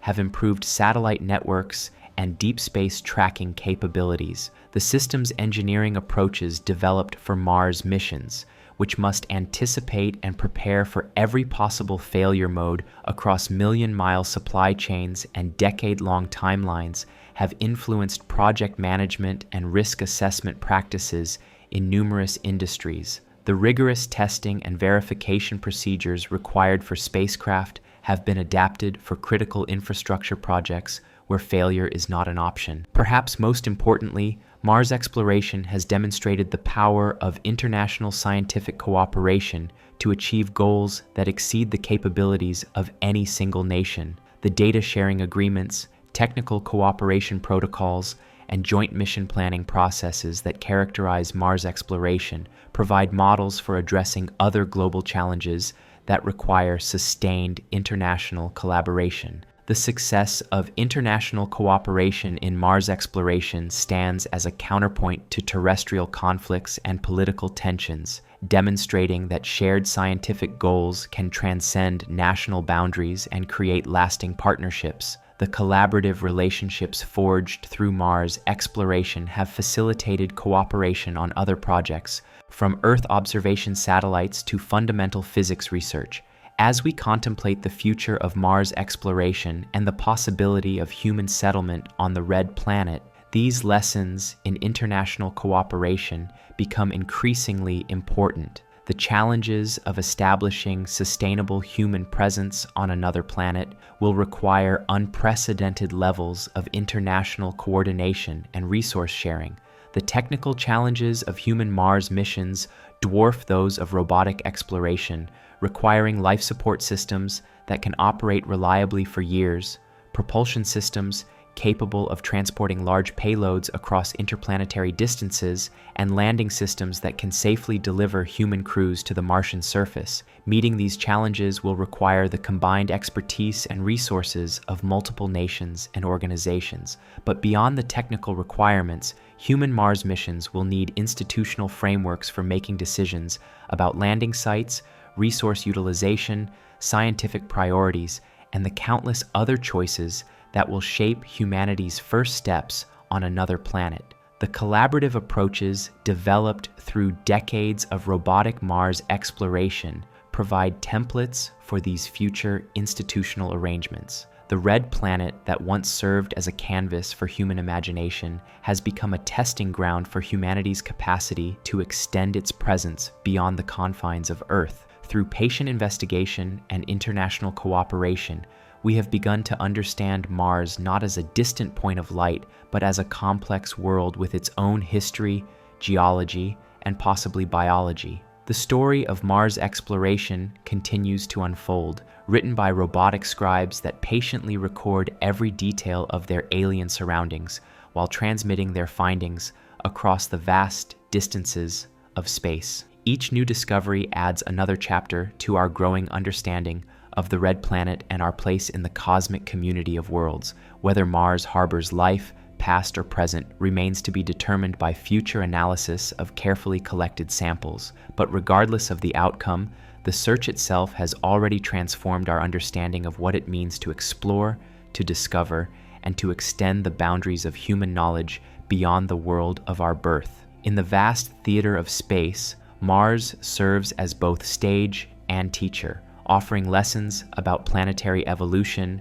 the conditions necessary for life, and the possibilities that await a species bold enough to reach beyond its homeworld. The red planet's patient orbit through the cosmos carries forward the hopes, questions, and dreams of humanity as we take our first tentative steps toward becoming a multiplanetary species. The dialogue between Earth and Mars, conducted through radio waves and robotic intermediaries, represents more than scientific investigation. It constitutes humanity's first sustained conversation with another world, a dialogue that has already transformed our understanding of our place in the universe, and may yet reveal that we are not alone in the vast cosmic community of planets and stars that fill the infinite night sky above. This cosmic conversation continues each sol as Martian days are known, with each sunrise over the red planet bringing new opportunities for discovery. The rovers wake to automated sequences that have been refined through years of operational experience, their systems performing health checks and status updates,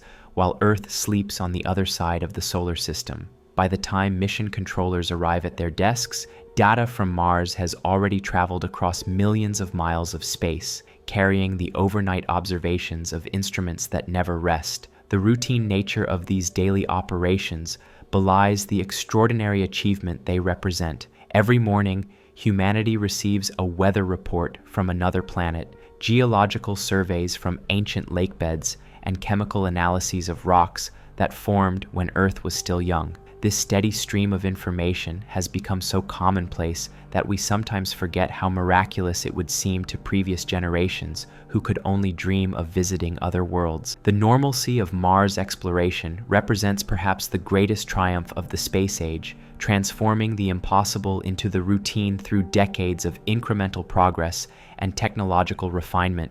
What once required the resources of entire nations can now be accomplished by increasingly efficient and capable robotic systems that extend human senses across interplanetary distances. Yet beneath this technological familiarity lies an ongoing sense of wonder at the alien landscapes captured in daily images from Mars. Each photograph reveals details of a world that has never known terrestrial life, where no bird has ever flown, no tree has ever grown, no ocean has ever lapped against a shore lined with living coral. The stark beauty of Martian landscapes carries an otherworldly quality that reminds us we are truly looking at the surface of an alien world. The psychological impact of seeing Mars through robotic eyes has been profound, creating a sense of presence and familiarity with a world that remains physically beyond our reach. Children today grow up with Mars as a known landscape rather than a mysterious point of light, developing intuitive understanding of another planet's geography and seasons in ways that would have seemed impossible just decades ago. This generational shift in perspective represents a fundamental change in human consciousness, from a species confined to a single world to one with intimate knowledge of multiple planets. The children who have grown up with Mars rovers exploring the red planet will be the adults who plan and execute the first human missions, bringing to those endeavors a lifetime of familiarity with Martian conditions and landscapes. The educational impact of Mars exploration extends far beyond formal astronomy curricula to influence how young people think about exploration, discovery, and the possibilities that exist beyond familiar horizons. The rovers serve as ambassadors, not just to Mars, but to the entire concept of exploration, demonstrating that curiosity and persistence can overcome seemingly insurmountable obstacles. The slow, methodical pace of Mars exploration provides a counterpoint to the instant gratification that characterizes much of modern culture. Success on Mars is measured in years and decades rather than days or weeks, teaching patience and persistence to generations accustomed to immediate results. The rover's ability to continue functioning years beyond their planned lifetimes demonstrates the value of robust engineering and long-term thinking. This temporal perspective has implications beyond space exploration, offering lessons about sustainability, environmental stewardship, and the kinds of long-term thinking required to address challenges like climate change and resource depletion. The systems that keep Mars rovers operational through dust storms and equipment failures provide models for creating resilient infrastructure capable of withstanding unexpected stresses. The redundancy and reliability built into Mars missions reflect hard-learned lessons from decades of space exploration, where single points of failure can doom entire missions and years of preparation. Every critical system aboard Mars rovers has backup capabilities, and every operational procedure has been tested under conditions that simulate the harsh realities of the Martian environment.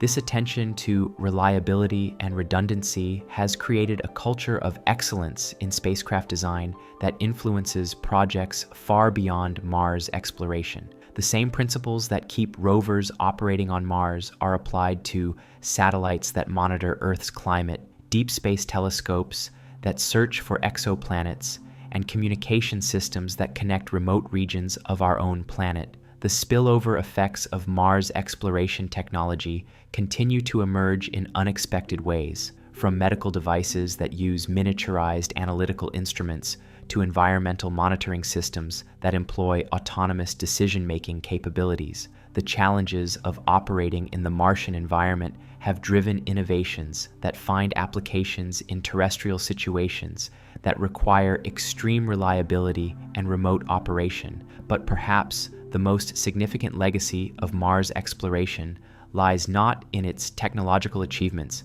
but in its demonstration of what becomes possible when human curiosity is backed by sustained commitment and international cooperation. The success of Mars missions has shown that seemingly impossible goals can be achieved through careful planning, incremental progress, and the willingness to learn from both failures and successes. The failures have been as instructive as the successes, teaching important lessons about the challenges of interplanetary exploration and the importance of thorough testing and preparation. Early Mars missions that crashed or lost contact provided crucial information about atmospheric conditions, landing techniques, and the reliability requirements for extended operations in the Martian environment. The progression from early failures to consistent success illustrates the iterative nature of technological development, where each attempt builds upon previous experience to create increasingly capable and reliable systems. This evolutionary approach to engineering has applications far beyond space exploration, providing models for developing complex systems in uncertain environments. The institutional memory preserved in space agencies around the world represents an irreplaceable resource for future exploration efforts. The engineers and scientists who have devoted their careers to Mars exploration carry with them decades of experience in solving problems that have never been encountered before, knowledge that cannot be easily documented or transferred, but must be passed down through direct mentorship and collaboration. This human dimension of space exploration often receives less attention than the technological achievements, but it may be equally important for the success of future missions. The cultural knowledge of how to plan, execute, and operate complex missions across interplanetary distances exists primarily in the minds and experience of the people who have actually done it. The preservation and transfer of this institutional knowledge has become a priority for space agencies as the generation that pioneered Mars exploration approaches retirement. Mentorship programs, detailed documentation efforts, and collaborative projects between experienced and new personnel all contribute to maintaining the continuity of expertise necessary for ambitious future missions. The human networks that have developed around Mars exploration span national boundaries and institutional affiliations, creating informal communities of practice that facilitate the sharing of knowledge and best practices across different missions and organizations. These professional relationships often prove as valuable as formal cooperation agreements in enabling successful international collaboration. The social dimension of Mars exploration extends beyond the technical communities directly involved in mission planning and operations to encompass the broader public engagement that has characterized the most successful missions. The ability to communicate the excitement and significance of Mars discoveries to general audiences has been crucial for maintaining the political and financial support necessary for long-term exploration programs. Public interest in Mars exploration has been sustained through decades of missions by the steady stream of dramatic images and significant discoveries that capture popular imagination. From the first photographs of the Martian surface to recent discoveries of potential biosignatures, Mars missions have consistently delivered the kind of compelling results that justify continued investment in exploration. The visual impact of Mars exploration cannot be overstated, with high-resolution images of alien landscapes providing a visceral connection to another world that no amount of scientific data could match. The artistic quality of many Mars photographs, whether intentional or accidental, has helped transform scientific documentation into cultural artifacts that inspire wonder and curiosity about the cosmos. The democratization of space imagery through internet distribution has made Mars exploration a shared human experience rather than the exclusive domain of scientists and engineers.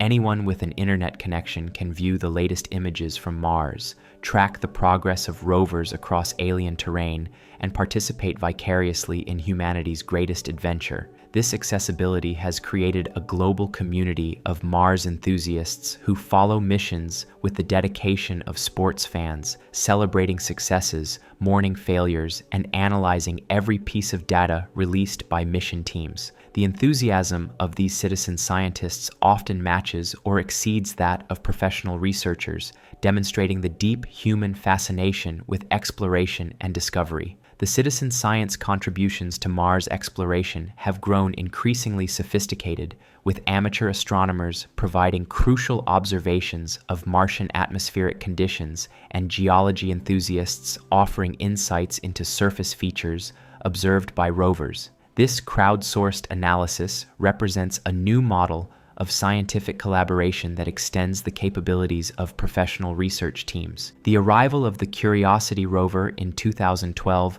marked another leap forward in our understanding of Mars's potential for life. This nuclear-powered laboratory on wheels was specifically designed to assess whether Mars had ever been capable of supporting life, and it quickly began finding evidence that the answer was yes. Curiosity's landing site in Gale Crater had been chosen specifically because orbital observations suggested it contained layered rock formations that might preserve evidence of past environmental conditions. The rover's analyses revealed that the crater had indeed once contained a lake, complete with the kind of complex chemistry that could support living organisms. More intriguingly, Curiosity began detecting organic compounds in Martian rocks, the first definitive identification of carbon-based molecules on the planet's surface. These compounds were simple by biological standards, but their presence demonstrated that the building blocks of life had existed on Mars and could be preserved in its rocks despite millions of years of exposure to harsh surface conditions. The discovery of organic compounds on Mars represented a vindication of sorts for those who had argued that the Viking results deserved closer examination. If organic molecules could persist in Martian rocks, then perhaps the labeled release experiment had indeed detected signs of biological activity that were dismissed too hastily by the scientific mainstream. Curiosity also detected something else that captured the imagination of researchers around the world: methane gas in the Martian atmosphere. On Earth, most atmospheric methane is produced by biological processes, and while geological sources can also generate this gas, its detection on Mars raised immediate questions about possible subsurface life. The methane detections were frustratingly intermittent and variable. Sometimes Curiosity's instruments would detect significant concentrations of the gas, while at other times it was absent entirely. This variability suggested that methane was being released sporadically from unknown sources beneath the surface,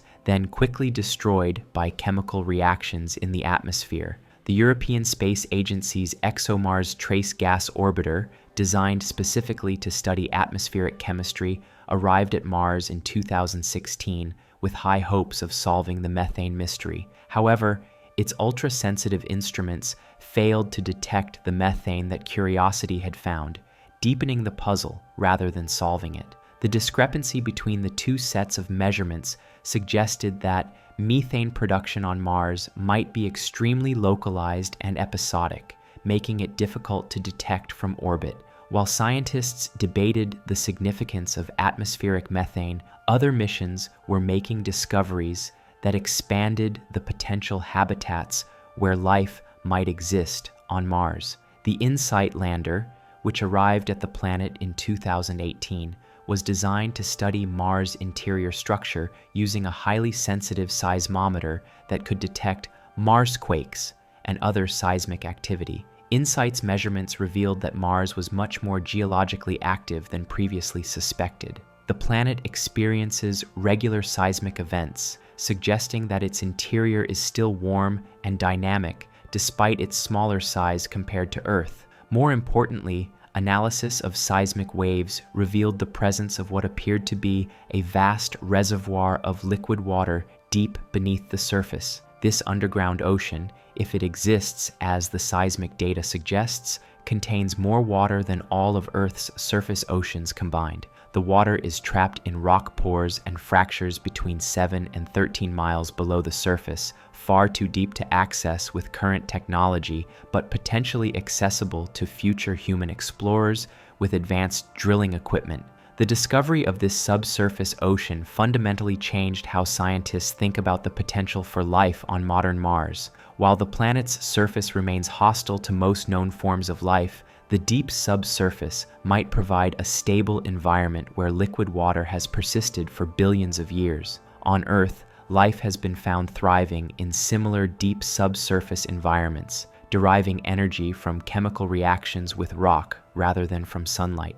As evidence mounted for past and possibly present habitable environments on Mars, attention turned to the question of whether life had actually taken advantage of these opportunities. The Mars 2020 mission, carrying the Perseverance rover, was designed specifically to search for signs of ancient life in rocks that formed when Mars was warmer and wetter. The engagement between professional and amateur researchers in Mars exploration has created new opportunities for science education and public participation in the scientific process. Students and hobbyists can contribute meaningfully to active research programs while gaining direct experience with the methods and challenges of scientific investigation. This participatory approach to Mars exploration reflects broader changes in how scientific research is conducted and communicated in the digital age. The traditional barriers between researchers and the public have become more permeable, creating opportunities for broader participation in the process of discovery and analysis. The educational impact of this participatory approach extends far beyond astronomy and planetary science to influence how students think about scientific research in general. The ability to follow along with active research programs and see how discoveries unfold in real time provides insights into the scientific process that cannot be gained from textbooks alone. As Mars exploration continues to evolve and expand, these broader impacts on education, international cooperation, and technological development may prove as significant as the specific scientific discoveries emerging from the red planet. The transformation of Mars from an unreachable point of light to a familiar landscape represents just the first step in humanity's expansion beyond Earth. The lessons learned from decades of Mars exploration will inform future missions to other worlds, from the icy moons of the outer solar system to the potentially habitable planets orbiting distant stars. The techniques developed for detecting biosignatures on Mars will guide the search for life throughout the cosmos, while the international cooperation frameworks established for Mars exploration will provide models for even more ambitious future endeavors. The patient, methodical approach that has characterized successful Mars exploration offers a template for addressing other grand challenges that require sustained effort across multiple generations. Climate change, biodiversity loss, and other planetary scale problems might benefit from the same kind of long-term thinking and international cooperation that has made Mars exploration possible. In this broader context, Mars exploration represents more than just the study of another planet. It constitutes a training ground for humanity's development as a space-faring civilization capable of addressing challenges that transcend national boundaries and temporal horizons. The Red Planet has taught us not just about geology and astrobiology, but about ourselves and our capacity for sustained cooperative endeavor. The story of Mars exploration continues to unfold, with new chapters being written each soul by robotic explorers that never tire, never lose curiosity,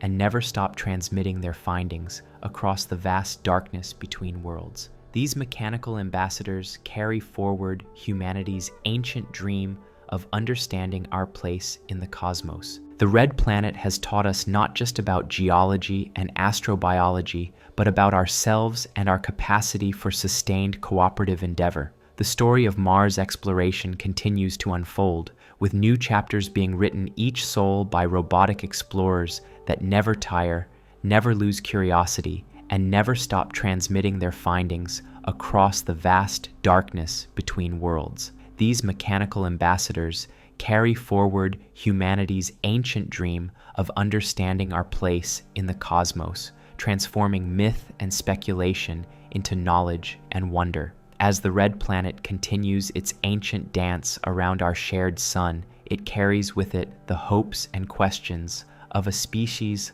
learning to see itself as part of something larger than any single world.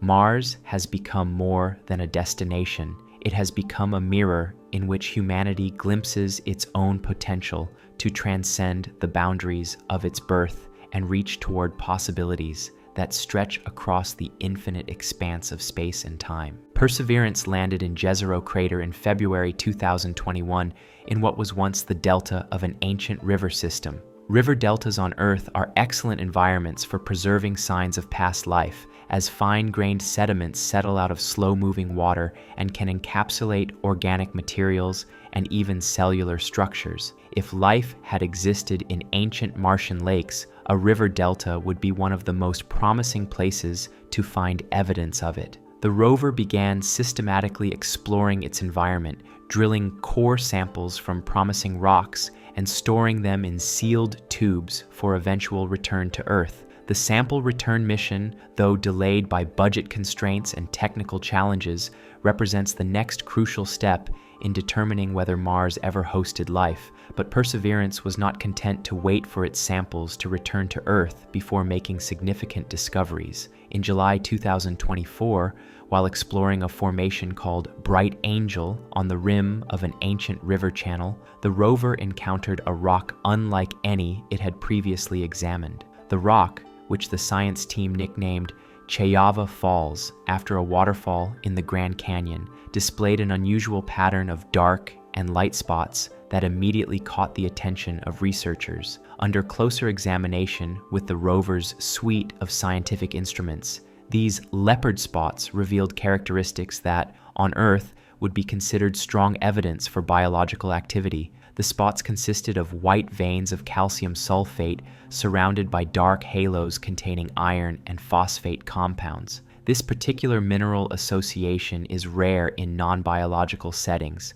but common in environments where microorganisms are metabolizing organic matter and breathing iron and sulfate compounds instead of oxygen.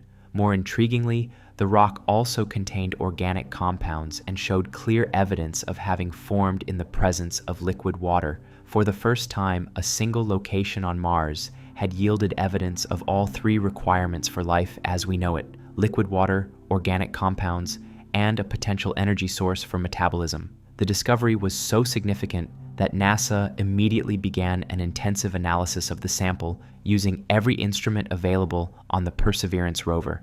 The results, published after a year of careful peer review, represented the strongest evidence yet found for possible ancient life on Mars. The peer-reviewed publication in the journal Nature marked a crucial milestone in the long search for life beyond Earth. Unlike the controversial Viking results, which were never subjected to the rigorous process of peer review, the Chayava Falls findings had been examined and validated by independent scientists who confirmed that the evidence was difficult to explain through purely chemical processes. Dr. Katie Stack Morgan, Perseverance's project scientist, summarized the significance of the discovery with characteristic scientific caution. After throwing the entire rover science payload at this rock, they had reached the limits of what could be determined from Mars itself. The sample would need to be returned to Earth for definitive analysis using instruments too large and sophisticated to send to another planet. The Chayava Falls sample,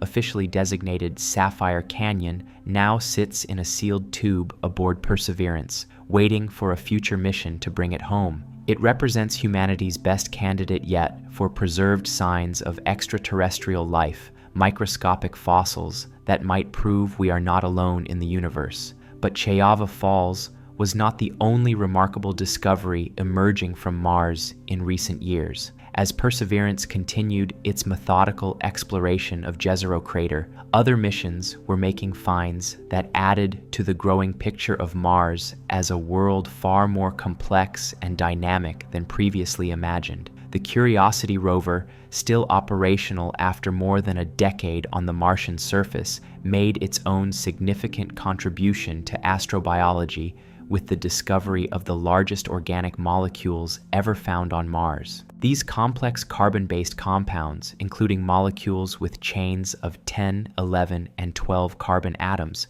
represented a major advance in the complexity of organic chemistry detected on the red planet. The discovery of these larger organic molecules was particularly exciting because they suggested that prebiotic chemistry on Mars might have advanced much further than previously suspected. On Earth, the evolution from simple organic compounds to the complex molecules necessary for life requires specific environmental conditions and sufficient time for chemical processes to operate. The presence of complex organics on Mars indicated that the planet might have provided such conditions in its ancient past. Perhaps even more importantly, the discovery of large organic molecules allayed concerns that biological signatures would be destroyed by Mars's harsh surface environment. If complex carbon-based compounds could survive for billions of years in Martian rocks, then biosignatures left by ancient life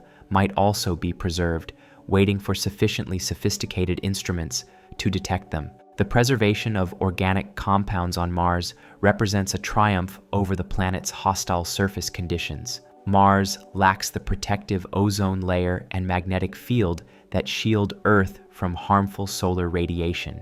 The planet's thin atmosphere provides little protection against cosmic rays and ultraviolet light that can break down organic molecules over geological timescales. Additionally, the widespread presence of perchlorates in Martian soil creates a highly oxidizing environment that would be expected to destroy organic compounds. Yet somehow, these complex molecules have survived, protected within the mineral matrix of sedimentary rocks that formed in ancient Martian lakes. The discovery suggests that Mars might be an excellent preservational environment for biosignatures, possibly better in some ways than Earth, where active geology and biology constantly recycle and destroy ancient materials. While rovers on the surface were making groundbreaking discoveries about Mars's potential for life, orbiting spacecraft were revealing other aspects of the planet's hidden complexity. The European Space Agency's Mars Express orbiter,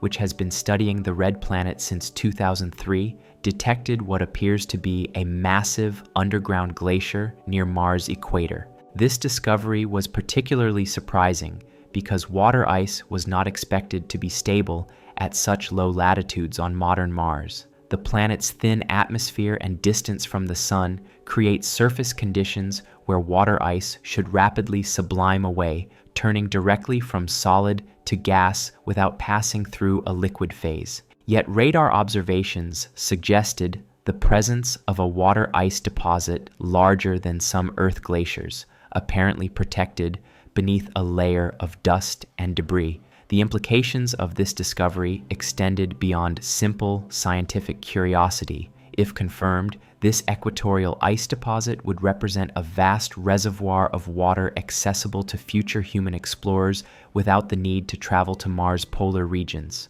Water is crucial for human survival and could also be broken down into hydrogen and oxygen to produce rocket fuel for the return trip to Earth. But Mars had even bigger surprises in store. In 2024, scientists announced the discovery of what may be the largest volcano in the solar system, hiding in plain sight on the Martian surface. The enormous structure, more than 280 miles across, had gone unnoticed for decades because it had been so heavily eroded that little of it remained visible above ground. The discovery of this ancient volcano, tentatively named Noctis, required a combination of orbital imagery, topographic mapping, and geological detective work. Scientists noticed that the region was surrounded by the remnants of ancient slopes and volcanic deposits that suggested a much larger structure had once existed there. Careful analysis revealed the ghost of a massive shield volcano, similar to, but much larger than Hawaii's Mauna Loa. The volcano's discovery highlighted how much we still don't know about Mars, despite decades of intensive study. If a mountain the size of a small country could escape notice for so long, what other secrets might the red planet be hiding beneath its dusty, weathered surface? The hidden volcano also raised intriguing questions about Mars's geological history. Such massive volcanic structures require enormous amounts of internal heat and geological activity to form. The fact that Mars could produce volcanoes larger than any found on Earth suggested that the red planet had been much more geologically active in its youth than previously suspected. This increased geological activity would have had profound implications for the planet's potential habitability. Volcanic processes can release gases that thicken the atmosphere and trap heat, creating greenhouse effects that warm planetary surfaces. They can also create hydrothermal systems where hot water circulates through rock, creating environments that might be suitable for life. Indeed, scientists found evidence of what appeared to be ancient glacier ice near the base of the hidden volcano, raising the tantalizing possibility that this region might have once supported the kind of hydrothermal systems that harbor life on Earth. Volcanic regions with associated ice deposits represent some of the most promising targets for astrobiological research as they combine the energy sources provided by geological activity with the water necessary for life. Mars continued to reveal its dynamic nature through phenomena that occur on seasonal timescales. One of the most visually striking of these is the annual appearance of features dubbed spiders on Mars, dark formations that appear and disappear with the changing seasons in the planet's polar regions. These spiders are not arachnids, of course, but rather the result of a uniquely Martian process involving carbon dioxide ice. During the Martian winter, carbon dioxide from the atmosphere freezes out at the poles, forming a layer of dry ice over the surface. As spring arrives and temperatures begin to rise, this frozen carbon dioxide doesn't melt, but instead sublimes directly from solid to gas. The sublimation process creates pressure beneath the ice layer, eventually breaking through to the surface and creating geysers of carbon dioxide gas mixed with dark dust from below. The escaping gas carves radial channels through the ice and deposits dark material on the surface in patterns that, when viewed from orbit, look remarkably like sprawling spiders. The discovery of these seasonal phenomena added another dimension to our understanding of Mars as an active, dynamic world rather than a static, lifeless desert. The carbon dioxide geysers move substantial amounts of material around the planet's surface each year, creating new landforms and erasing others in a constant cycle of geological renewal. These processes also demonstrated that Mars possesses energy sources and dynamic systems that could potentially support life. While the surface conditions during the formation of CO2 spiders are too extreme for most known organisms, the underlying principles of chemical energy conversion and material transport are similar to processes that do support life in extreme environments on Earth. The seasonal carbon dioxide cycle on Mars represents just one example of the planet's ongoing geological activity. Recent observations have also revealed dust devils, dust storms that can envelop the entire planet, and even weather patterns that include clouds and precipitation in the form of water, ice crystals, and carbon dioxide snow. This dynamic atmospheric behavior indicates that Mars possesses complex systems for transporting energy, water, and chemicals around the planet. Such transport mechanisms are crucial for life because they can concentrate necessary materials in particular locations and create chemical gradients that living organisms can exploit for energy. The recognition of Mars as an active, dynamic world has fundamentally changed how scientists approach the search for life on the red planet. Rather than looking for fossils of ancient organisms that lived billions of years ago when Mars was warmer and wetter, researchers are increasingly considering the possibility that life might still exist on the planet today, perhaps in subsurface environments protected from the harsh surface conditions. This shift in perspective has been reinforced by discoveries on Earth of life in environments previously thought to be uninhabitable.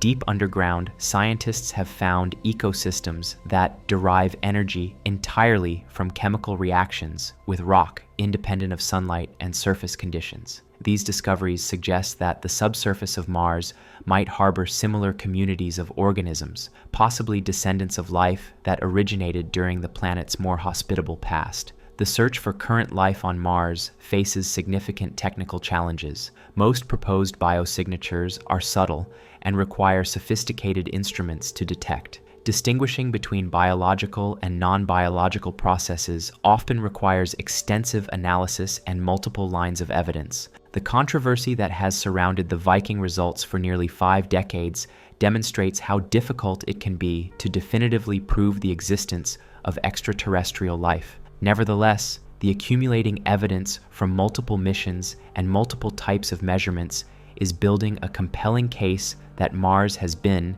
and possibly still is, capable of supporting life. The discovery of ancient lake beds, complex organic molecules, seasonal atmospheric changes, subsurface water reservoirs, and now potential biosignatures in the Chayava Falls rock all point in the same direction. The convergence of evidence from so many different sources and techniques makes it increasingly difficult to maintain that Mars has always been lifeless. While any individual piece of evidence might have alternative explanations, the combined weight of multiple independent observations creates a strong argument for taking seriously the possibility that our planetary neighbor has been home to living organisms. This possibility has profound implications that extend far beyond the field of astrobiology. The discovery of life on Mars would represent one of the most significant scientific breakthroughs in human history, fundamentally changing our understanding of life's prevalence in the universe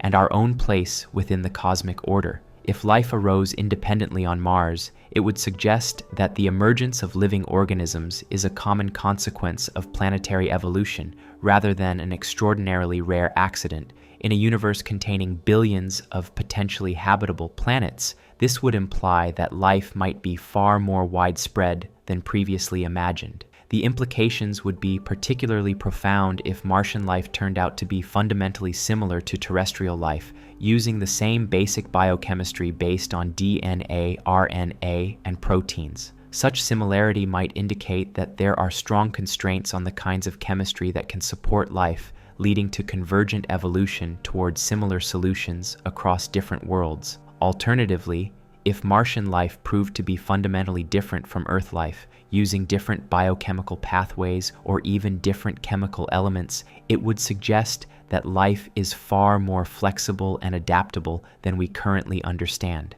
This would expand our conception of what constitutes a habitable environment and potentially increase the number of worlds where life might exist. Either outcome would revolutionize astrobiology and provide crucial guidance for the search for life elsewhere in the universe. Understanding how life might have evolved on Mars would help scientists identify the most promising targets for future missions to other potentially habitable worlds, from the icy moons of Jupiter and Saturn to planets orbiting distant stars. The question of Martian life also has practical implications for humanity's future expansion into the solar system. If Mars does harbor indigenous life, either in the form of fossils or living organisms, it would raise complex ethical questions about planetary protection and human colonization. Some scientists argue that the discovery of any form of Martian life should lead to strict protections that would prevent human contamination of the planet's biosphere. Others contend that humans and Martian life could coexist, possibly even benefiting from each other in carefully managed ecosystems. These debates are not merely academic. Several private companies and government agencies are actively planning human missions to Mars within the next few decades. The presence or absence of indigenous life on Mars could significantly influence how these missions are designed and implemented. The current approach to Mars exploration attempts to balance scientific discovery with planetary protection through careful sterilization of spacecraft and selection of landing sites that minimize the risk of contaminating potentially habitable environments. However, human missions will inevitably introduce Earth microorganisms to Mars, making it crucial to understand what indigenous life might exist before that contamination occurs. The Mars Sample Return Mission, currently under development despite budget constraints and technical challenges,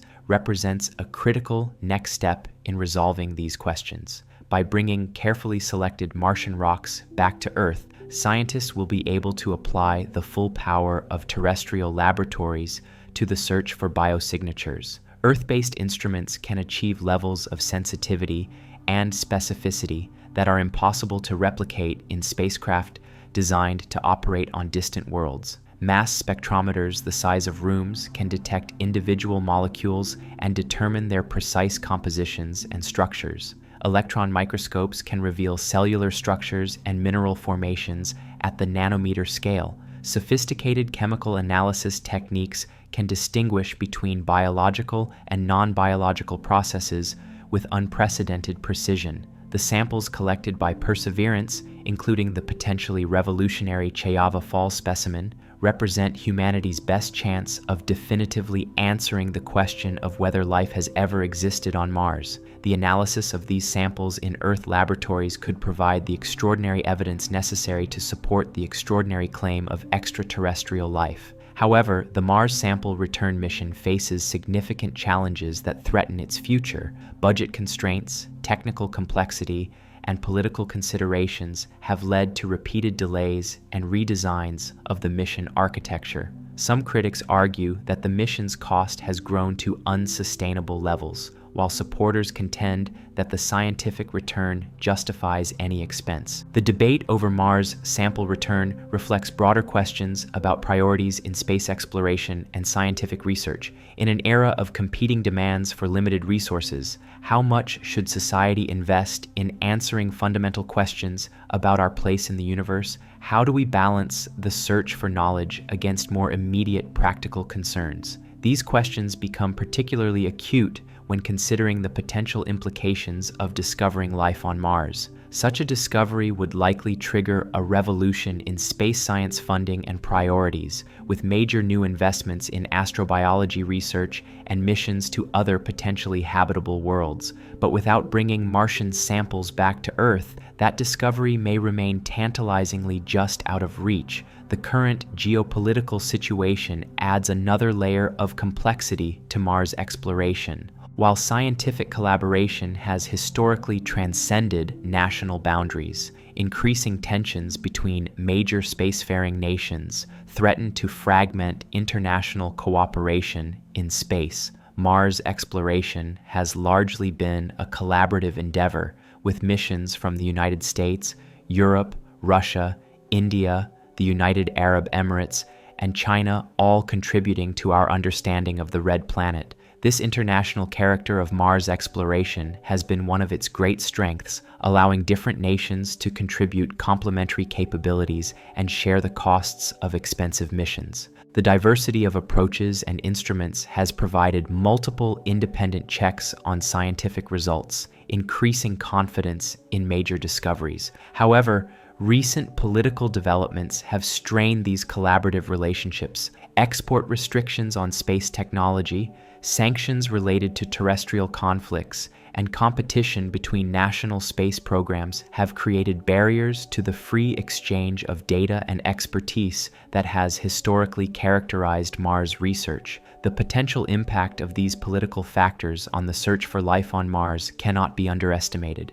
Major breakthroughs often result from the combination of data and expertise from multiple sources, and artificial barriers to collaboration could significantly slow scientific progress. Despite these challenges, the search for life on Mars continues to advance through the dedication of scientists around the world who remain committed to answering one of humanity's most profound questions. The robots currently exploring the Red Planet represent the culmination of decades of technological development and international cooperation, and they continue to send back data that revolutionizes our understanding of our planetary neighbor. The Perseverance rover continues its methodical exploration of Jezero crater, collecting additional samples and searching for more examples of potential biosignatures. Each new drill site offers another opportunity for discovery, another chance to find evidence that might definitively establish whether Mars has been home to living organisms. Meanwhile, the Curiosity rover,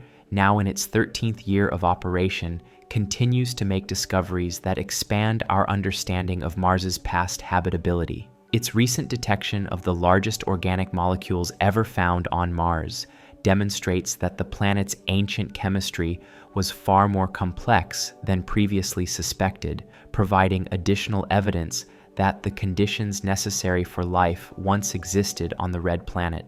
Orbiting spacecraft continue to reveal new aspects of Mars' dynamic nature, from seasonal changes in atmospheric composition to the discovery of previously unknown geological features. The Mars Reconnaissance Orbiter, now in its 19th year of operation, continues to provide high-resolution images that guide surface missions to the most scientifically interesting locations. The European Space Agency's ExoMars Trace Gas Orbiter continues its detailed analysis of Mars' atmospheric chemistry, searching for the subtle signatures of gases that might indicate biological or geological activity.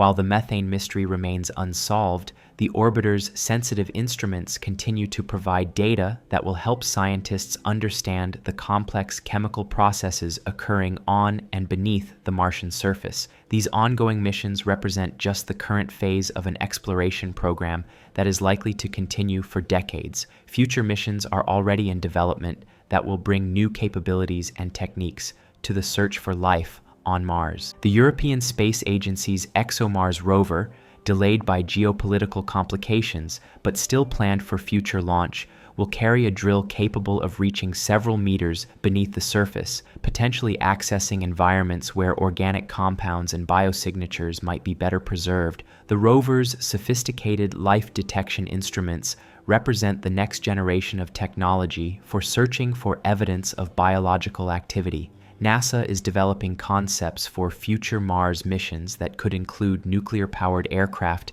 capable of flying through the Martian atmosphere, providing unprecedented access to locations that are difficult to reach with surface rovers. Such aircraft could explore the walls of canyons, the slopes of volcanoes, and other terrain features that might preserve unique records of Mars's geological and biological history. Even more ambitious concepts envision human missions to Mars that would combine the flexibility and intuition of human explorers with the precision and persistence of robotic instruments. Human geologists on Mars could make real-time decisions about which samples to collect and which formations to investigate, potentially accelerating the pace of discovery by orders of magnitude. However, human missions to Mars also raise complex questions about planetary protection and the preservation of any indigenous Martian biosphere.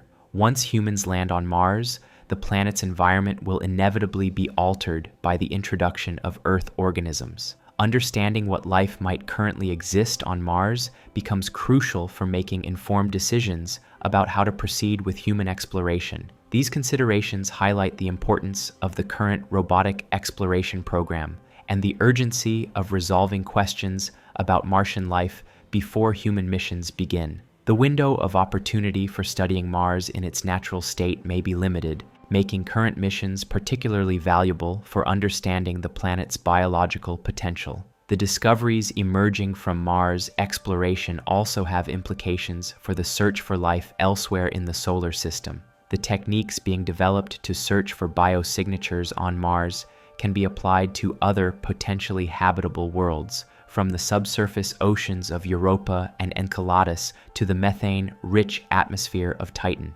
If life is discovered on Mars, it would provide crucial insights into how biological processes might manifest on other worlds. Understanding how life adapts to the specific conditions on Mars would help scientists predict what kinds of biosignatures might be found in the very different environments of other moons and planets. The growing sophistication of Mars exploration techniques also contributes to the search for life around other stars. Telescopes capable of detecting and analyzing the atmospheres of distant planets rely on many of the same principles used to study Mars' atmospheric chemistry. The experience gained from decades of Mars exploration provides a foundation for understanding how to interpret observations of potentially habitable exoplanets. As we consider the broader implications of Mars exploration, it's worth reflecting on how the search for life on our neighboring planet has evolved over the decades. What began as speculation about canals and intelligent Martians